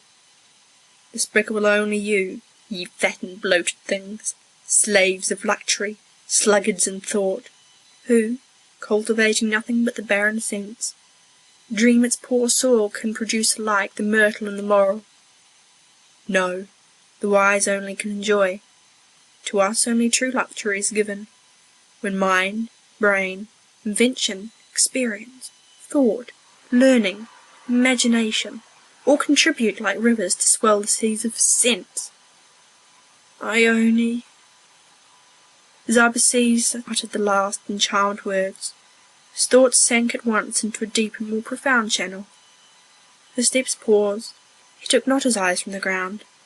Once or twice he smiled joyously, and then, as he turned from his place of vigil and sought his couch, he muttered, "If death frowns so near, I will say at least that I have lived. Ione shall be mine." The character of Arbaces was one of those intricate and varied webs, in which even the mind that sat within it was sometimes confused and perplexed. In him, the son of a fallen dynasty, the outcast of a sunken people, was that spirit of discontented pride, which ever rankles in one of a sterner mould, who feels himself inexorably shut from the sphere in which his fathers shone, and to which nature as well as birth no less entitled as himself. This sentiment hath no benevolence, to wars with society, it sees enemies in mankind. But with this sentiment did not go its common companion, poverty. Arbaces possessed wealth which equalled that of most of the Roman nobles, and this enabled him to gratify to the utmost the passions which had no outlet in business or ambition. Travelling from clime to clime, and beholding still Rome everywhere, he increased both his hatred of society and his passion for pleasure. He was in a vast prison, which, however, he could fill with the ministers of luxury. He could not escape from the prison, and his only object, therefore, was to give it the character of a palace. The Egyptians, from the earliest time, were devoted to the joys of sense. Arbaces inherited both the appetite for sensuality and the glow of imagination which struck light from its rottenness. But still, unsocial in his pleasures, as in his graver pursuits, and brooking neither superior nor equal, he admitted few to his companionship, save the willing slaves of his profligacy. He was a solitary lord of a crowded harem, but, withal, felt condemned to that satiety which is the constant curse of a man whose intellect is above their pursuit. And that which once had been the impulse of passion froze down the ordinance of custom. From the disappointments of sense he sought to raise himself by the cultivation of knowledge. But as it was not his object to serve mankind, so he despised that knowledge which is practical and useful. His dark imagination loved to exercise itself in those more visionary and obscure researches, which are ever the most delightful to a wayward and solitary mind, and to which he himself was invited by the daring pride of his disposition and the mysterious traditions of his clime. Dismissing faith in the confused creeds of the heathen world, he reposed the greatest faith in the power of human wisdom. He did not know, perhaps no one in their age distinctly did, the limits which nature imposes upon our discoveries. Seeing that the higher we mount in knowledge, the more wonders we behold, he imagined that nature not only worked miracles in her ordinary course, but that she might, in the cabala of some master soul, be diverted from that cause itself.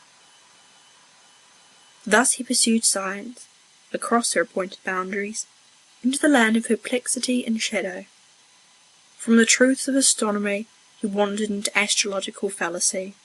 From the secrets of chemistry he passed into the spectral labyrinth of magic. And he who could be sceptical as to the power of the gods was credully superstitious as to the power of man. The cultivation of magic, carried at that day to a singular height among the would-be wise, was especially Eastern in its origin. It was alien to the early philosophy of the Greeks, nor had it been received by them with favour until Osthenes, who accompanied the army of Xerxes, introduced, amongst the simple credulities of Hellas, the solemn superstitions of Zoroaster. Under the Roman emperors it had become, however, neutralized at Rome, a meet subject for Juvenal's fiery wit. Intimately connected with magic was the worship of Isis, and the Egyptian religion was the means by which was extended the devotion to Egyptian sorcery. The theurgic, or benevolent magic, the goetic, or dark and evil necromancy, were alike in the preeminent repute during the first century of the Christian era, and the marvels of Faustus are not comparable to those of Apollonius. Kings, courtiers, and sages all trembled before the professors of the dread science, and not the least remarkable of his tribe was the most formidable and profound Arbaces. His fame and his discoveries were known to all the cultivators of magic. They even survived himself. But it was not by his real name that he was honoured by the sorcerer and the sage. His real name, indeed, was unknown in Italy, for Arbaces is not genuinely Egyptian, but a Median appellation, which, in the admixture and unsettlement of the ancient races, had become common in the country of the Nile, and there were various reasons, not only of pride, but of policy, for in youth he had conspired against the majesty of Rome, which induced him to conceal his true name and rank, but neither by the name he had borrowed from the Mede, nor by that which in the colleges of Egypt would have attested his origin from kings, did the cultivators of magic acknowledge the potent master. He received from their homage a more mystic appellation, and was long remembered in Magna Graecia and in the eastern plain by the name of Hermes, the Lord of the Flaming Belt. His subtle speculations and boasted attributes of wisdom, recorded in various volumes, were among those tokens of the curious arts which the Christian converts most joyfully, yet most fearfully, burnt at Ephesus, depriving posterity of the proofs of the cunning of the fiend. The conscience of Arbaces was solely of the intellect. It was awed by no moral laws. If man imposed those checks upon the herd, so he believed that man, by superior wisdom, could raise himself above them. If, he reasoned, I have the genius to impose laws, have I not the right to command my own creations? Still more, have I not the right to control, to evade, to scorn, the fabrications of yet meaner intellects than my own? Thus, if he were a villain, he justified his villainy by what ought to have made him virtuous, namely, the elevation of his capacities.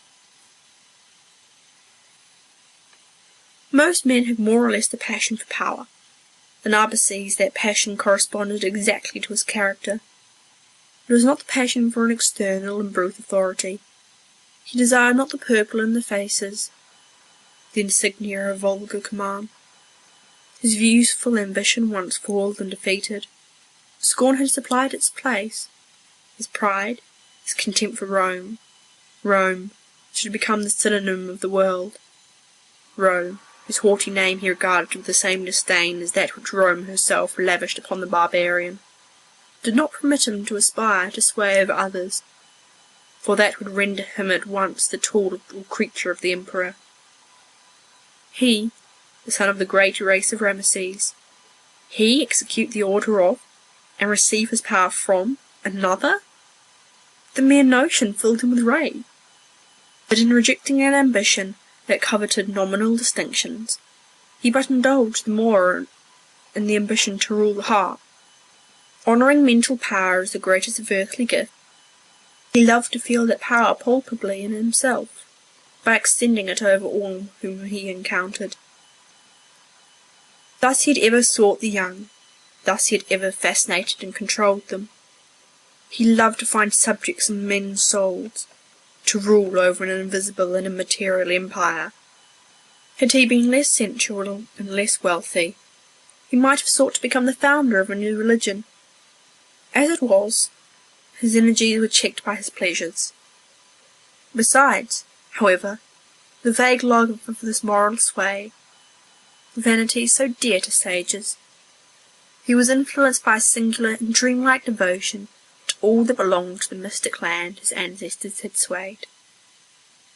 Although he disbelieved in her deities, he believed in the allegories they represented, or rather he interpreted those allegories anew.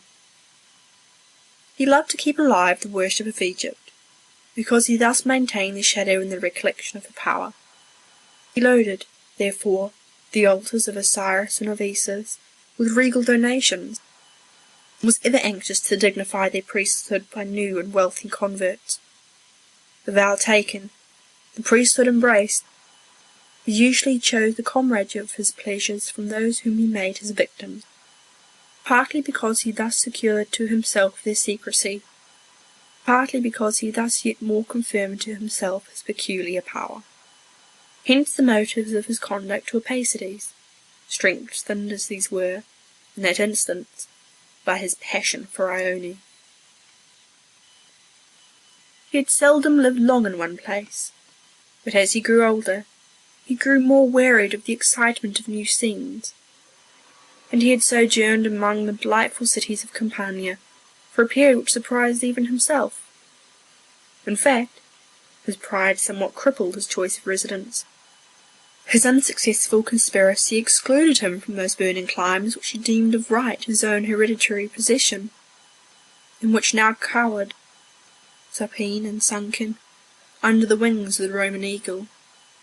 Rome herself was hateful to his indignant soul, nor did he love to find his riches rivalled by the minions of the court, and cast into comparative poverty by the mighty magnificence of the court itself.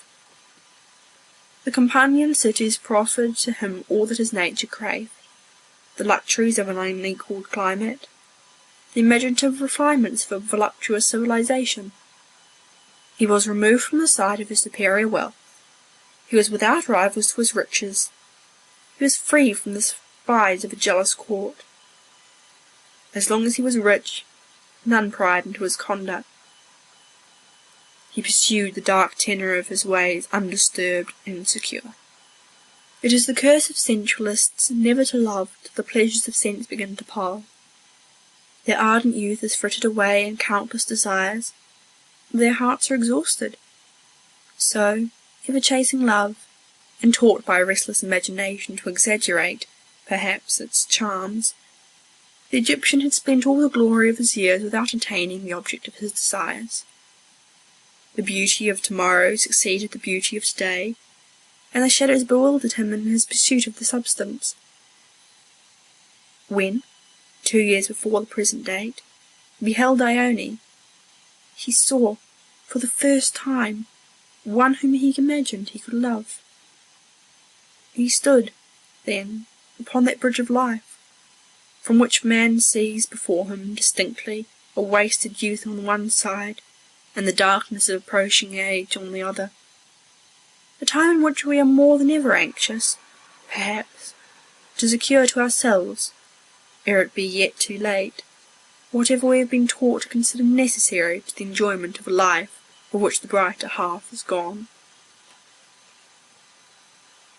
With an earnestness and a patience which he had never before commanded for his pleasures, Arbaces had devoted himself to win the heart of Ione.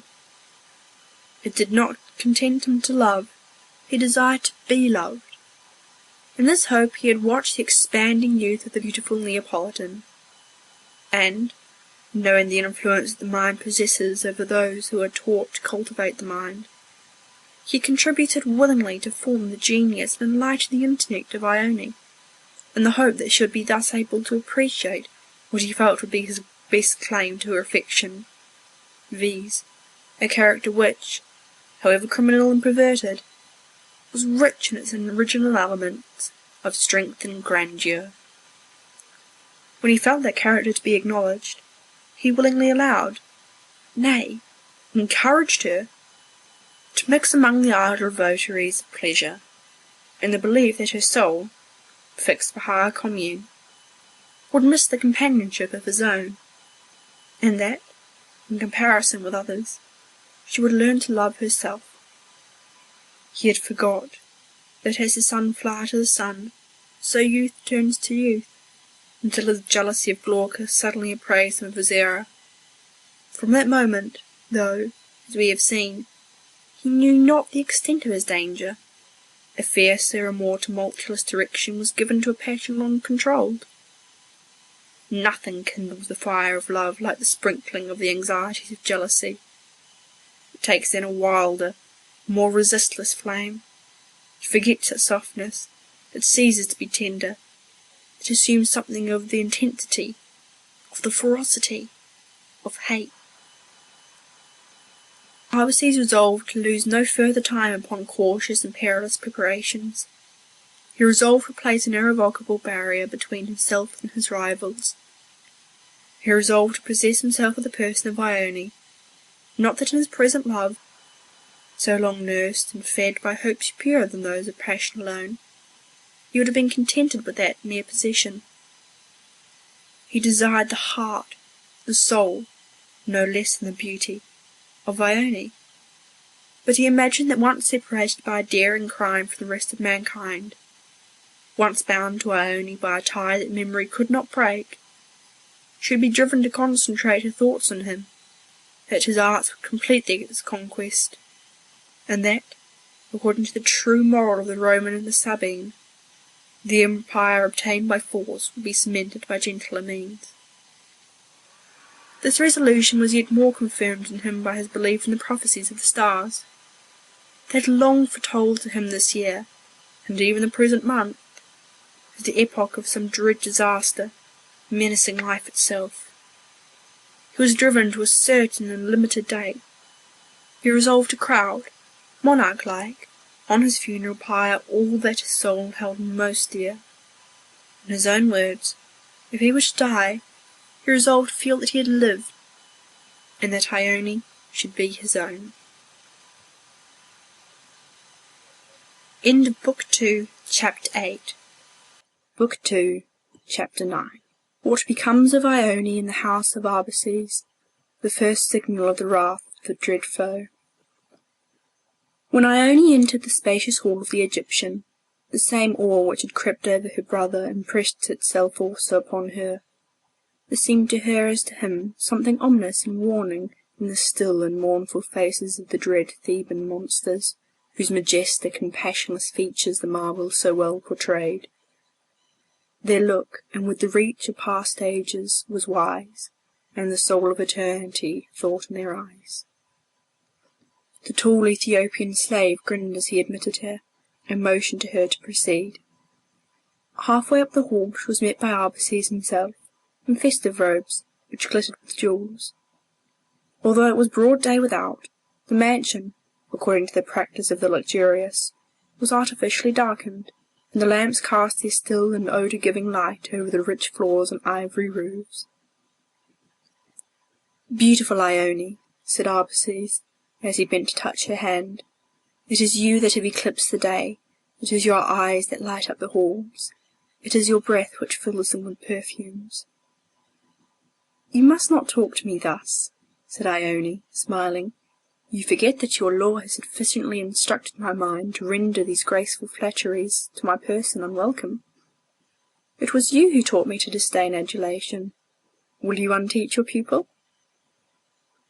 There was something so frank and charming in the manner of Ione, as she spoke thus, that the Egyptian was more than ever enamoured, more than ever disposed to renew the offence he had committed. He, however, answered quickly and gaily, and hastened to renew the conversation. He led her through the various chambers of a house, which seemed to contain to her eyes, inexperienced to other splendour than the minute elegance of Campanian cities, the treasures of the world. In the walls were set pictures of inestimable art. The light shone over statues of the noblest age of Greece. Cabinets of gems, each cabinet itself a gem, filled up with the intricacies of the columns. The most precious woods lined the thresholds and composed the doors. Gold and jewels seemed lavished all around. Sometimes they were alone in these rooms. Sometimes they passed through silent rows of slaves, who, kneeling as she passed, proffered to her offerings of bracelets, chains, of gems, which the Egyptian vainly entreated her to receive. "I have often heard," said she wonderingly, "that you were rich, but I never dreamt of the amount of your wealth." "Would I could coin it all," replied the Egyptian, "into one crown, which I may place upon that snowy brow." "Alas, the weight would crush me. I should be a second Tarpeia," answered Ione, laughingly. "But thou dost not disdain riches, O Ione. They know not what life is capable of who are not wealthy. Gold is the great magician of earth. It realizes our dreams. It gives them the power of a god. There is a grandeur, a sublimity in its possession. It is the mightiest, yet the most obedient of our slaves." The artful Arbaces sought to dazzle the young Neapolitan by his treasures and his eloquence. He sought to awaken in her the desire to be mistress of what she surveyed. He hoped that she would confound the owner with the possessions, and that the charms of his wealth would be reflected upon himself. Meanwhile, Ione was secretly somewhat uneasy at the gallantries which escaped from those lips, which, till lately, had seemed to disdain the common homage we pay to beauty, and with that delicate subtlety which women alone possess, she sought to ward off shafts deliberately aimed, and to laugh or to talk away the meaning from his warming language. Nothing in the world is more pretty than that same species of defence. It is the charm of the African necromancer who professes with a feather to turn aside the winds. The Egyptian was intoxicated and subdued by her grace, even more than by her beauty. It was with difficulty that he suppressed his emotions. Alas, the feather was only powerful against the summer breezes. It would be the sport of the storm.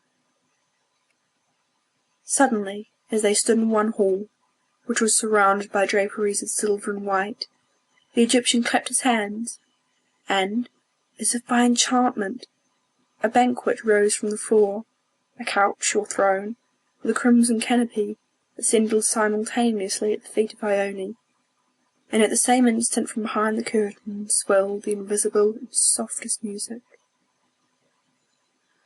Arbaces placed himself at the feet of Ione, and children, young and beautiful as loves, ministered to the feast.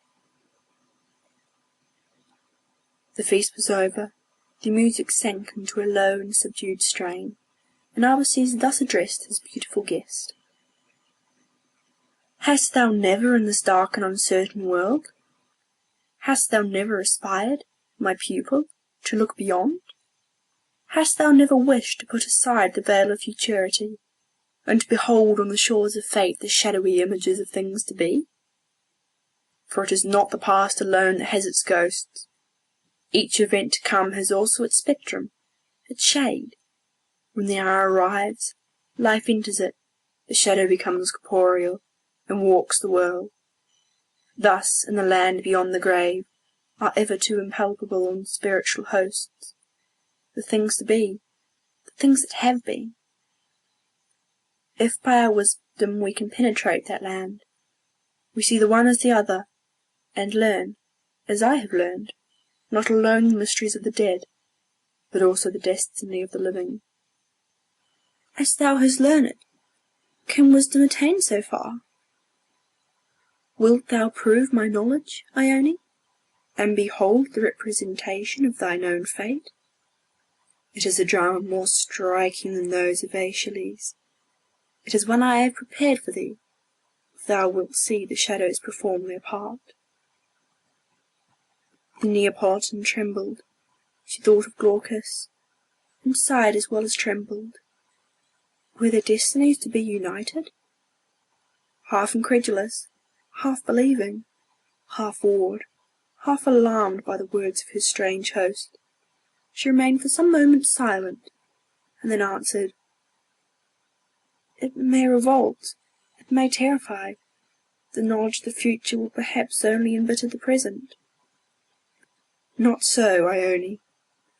I have myself looked upon thy future lot, and the ghosts of thy future bask in the gardens of Elysium.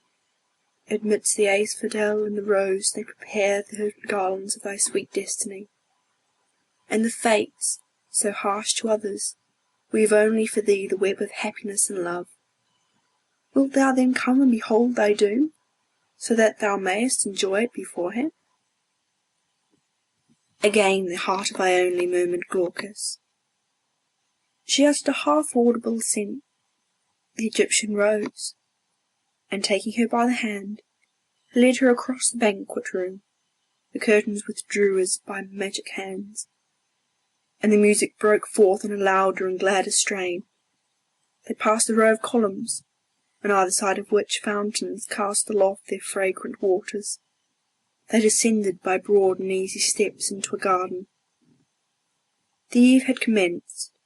The moon was already high in the heavens, and those sweet flowers that sleep by day, and fill, with ineffable odorous, the airs of night, thickly scattered amidst alleys cut through the starlit foliage, or, gathered in baskets, lay like offerings at the feet of the frequent statues that gleamed along their path.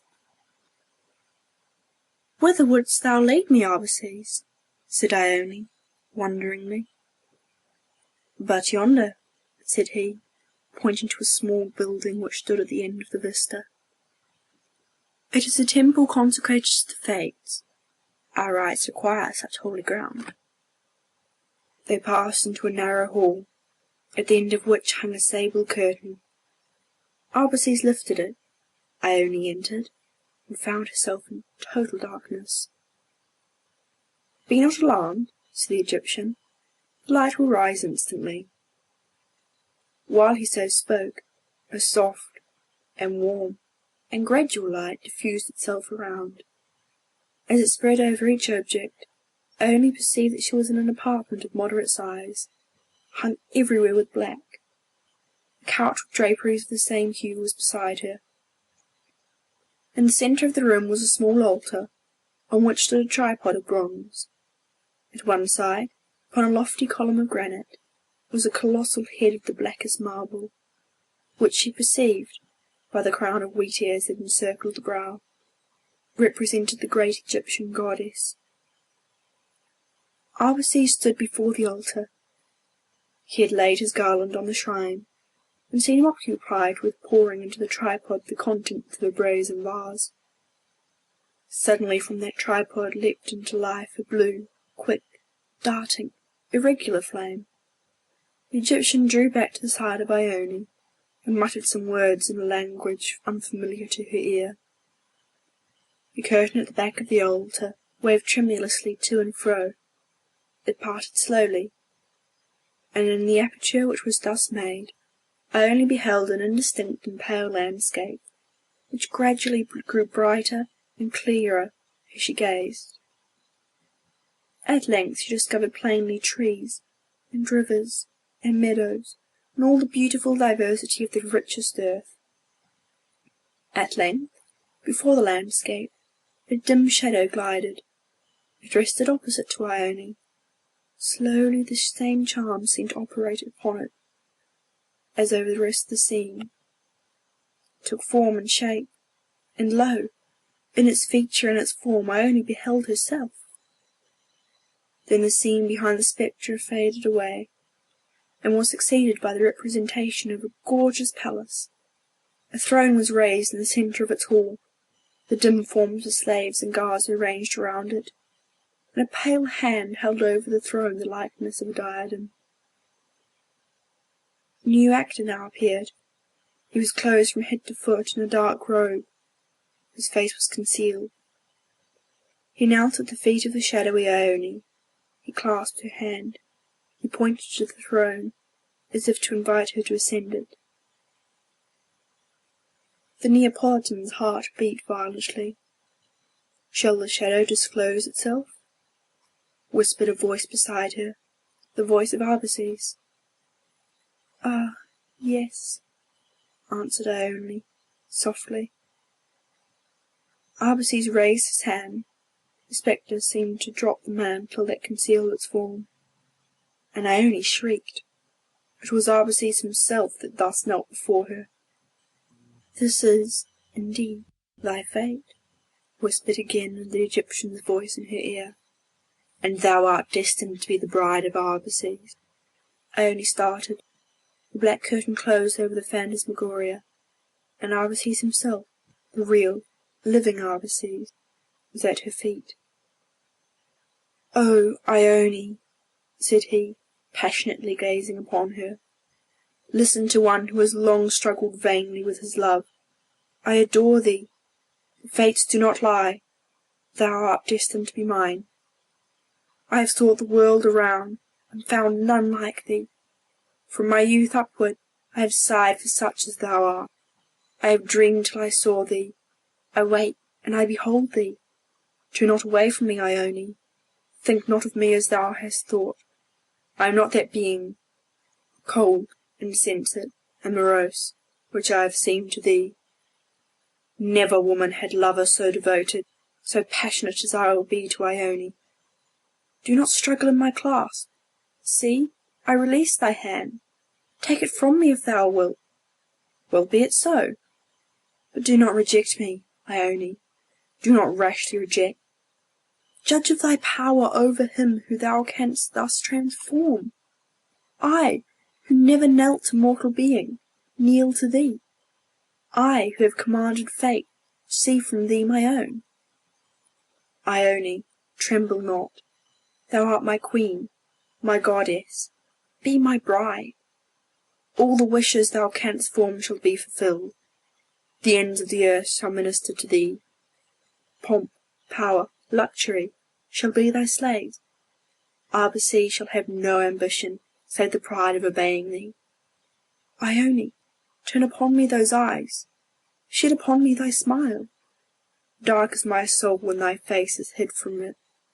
Shine over me, my sun, my heaven, my daylight.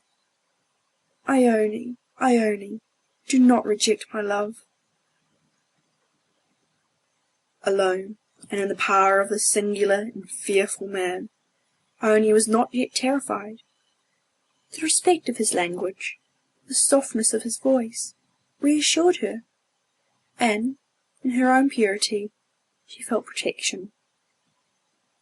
But she was confused, astonished. It was some moments before she could recover the power of reply. "Rise, Arbaces," said she at length, as she resigned to him once more her hand, which she as quickly withdrew again, when she felt upon it the burning pressure of his lips. "Rise, and if thou art serious, if thy language be in earnest." "If," said he tenderly. "Well, then, listen to me. You have been my guardian, my friend, my monitor. For this new character I was not prepared. Think not," she added quickly, as she saw his dark eyes glisten with the fierceness of his passion, "think not that I scorn, that I am untouched, that I am not honoured by this homage. But, say, canst thou hear me calmly?" "Ay, though thy words were lightning, and could blast me." "I love another," said Ione, blushingly, but in a firm voice. "By the gods, by the hell!" shouted Arbaces, rising to his fullest height. "Dare not tell me that. Dare not mock me. It is impossible. Whom hast thou seen? Whom known? O Ione, it is thy woman's invention, thy woman's art that speaks. Thou wouldst gain time. I have surprised. I have terrified thee. Do with me as thou wilt. Say that thou lovest not me, but say not that thou lovest another." "Alas," began Ione, and then, appalled before his sudden and unlooked-for violence, she burst into tears. Arbaces came nearer to her. His breath glowed fiercely on her cheek. He wound his arms round her. She sprang from his embrace. In the struggle a tablet fell from her bosom on the ground. Arbaces perceived, and seized it. It was a letter that morning received from Glaucus. Ione sank upon the couch, half dead with terror. Rapidly the eyes of Arbaces ran over the writing. The Neapolitan did not dare to gaze upon him. She did not see the deadly paleness that came over his countenance. She marked not his withering frown, nor the quivering of his lip, nor the convulsions that heaved his breast. He read it to the end, and then, as the letter fell from his hand, he said, in a voice of deceitful calmness, "Is the writer of this the man thou lovest?" I only sobbed, but answered not.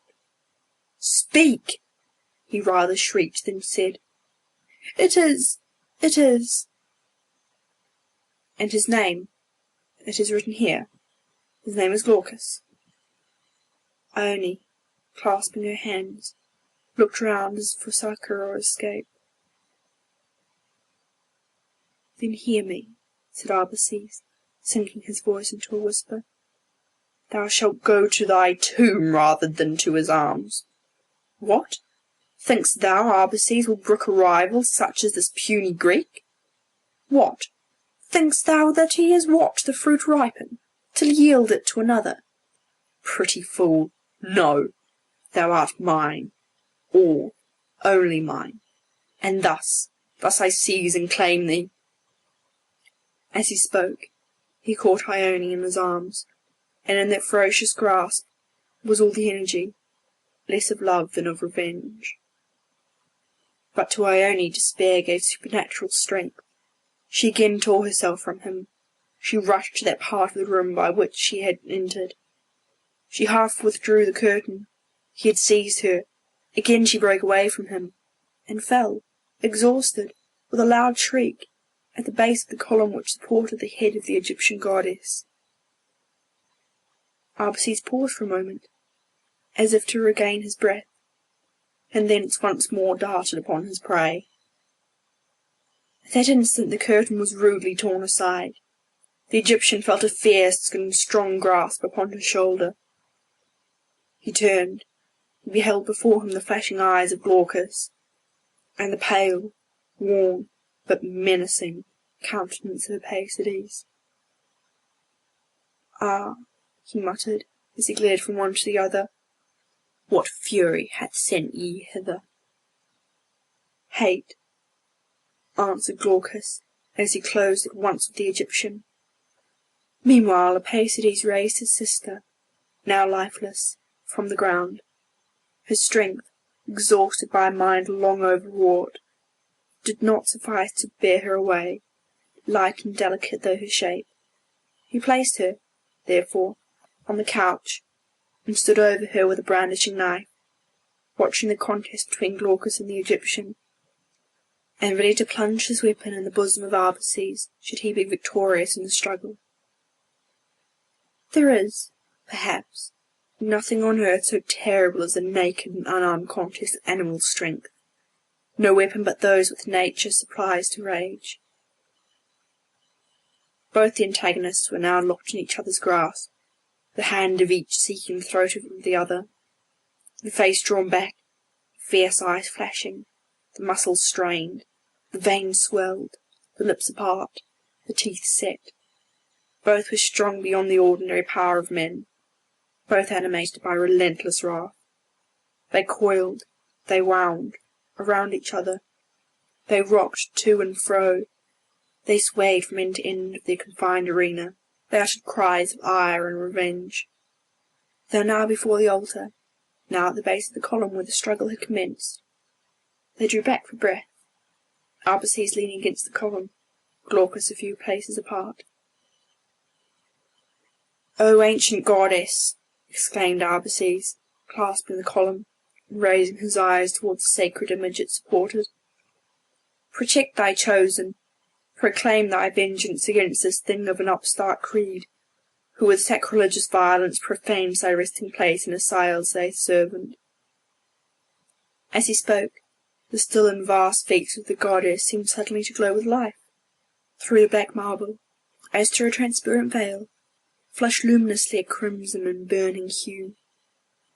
Around the head played and darted coruscations of livid lightning.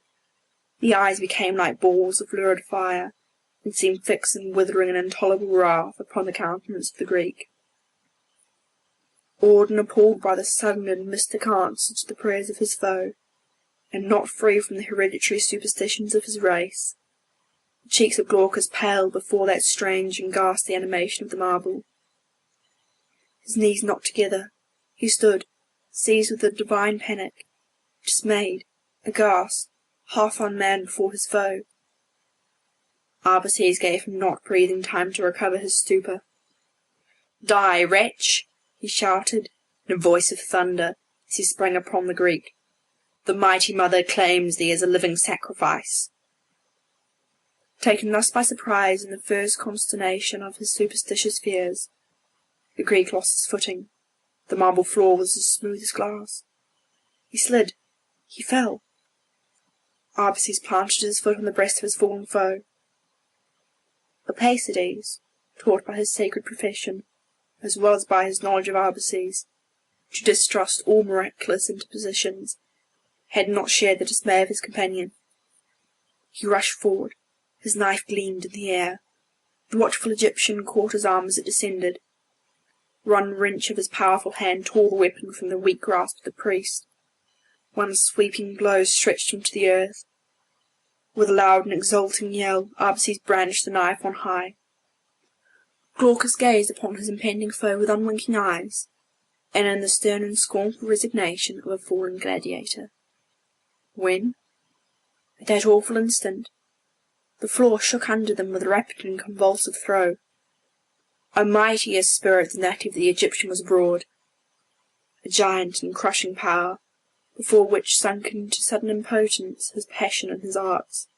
It woke, it stirred, that dread demon of the earthquake, laughing to scorn alike the magic of human guile and the malice of human wrath. As a Titan, on whom the mountains are piled, it roused itself from the sleep of years, it moved on its tortured couch. The caverns below groaned and trembled beneath the motion of its limbs.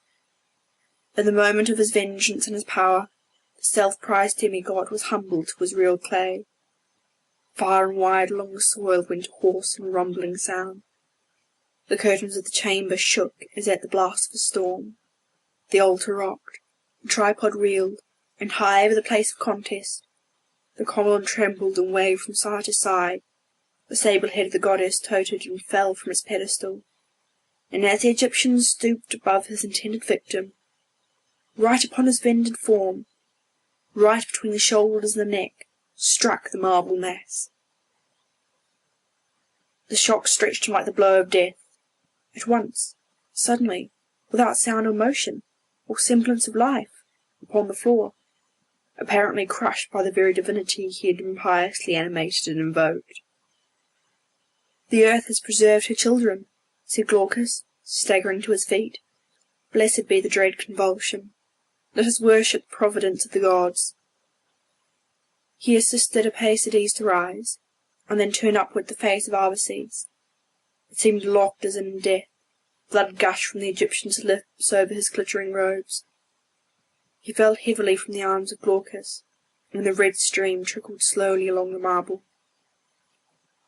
Again the earth shook beneath their feet. They were forced to cling to each other. The convulsion seized as suddenly as it came. They tarried no longer. Glaucus bore Ione lightly in his arms, and they fled from the unhallowed spot. But scarce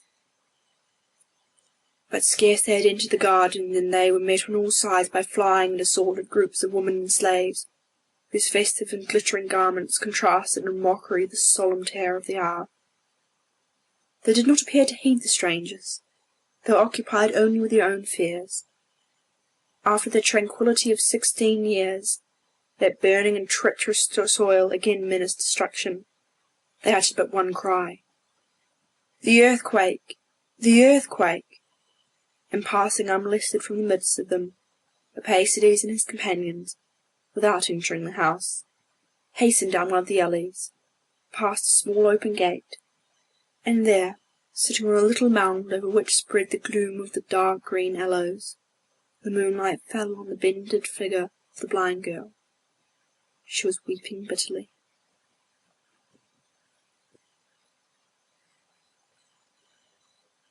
End of Book 2, Chapter 9.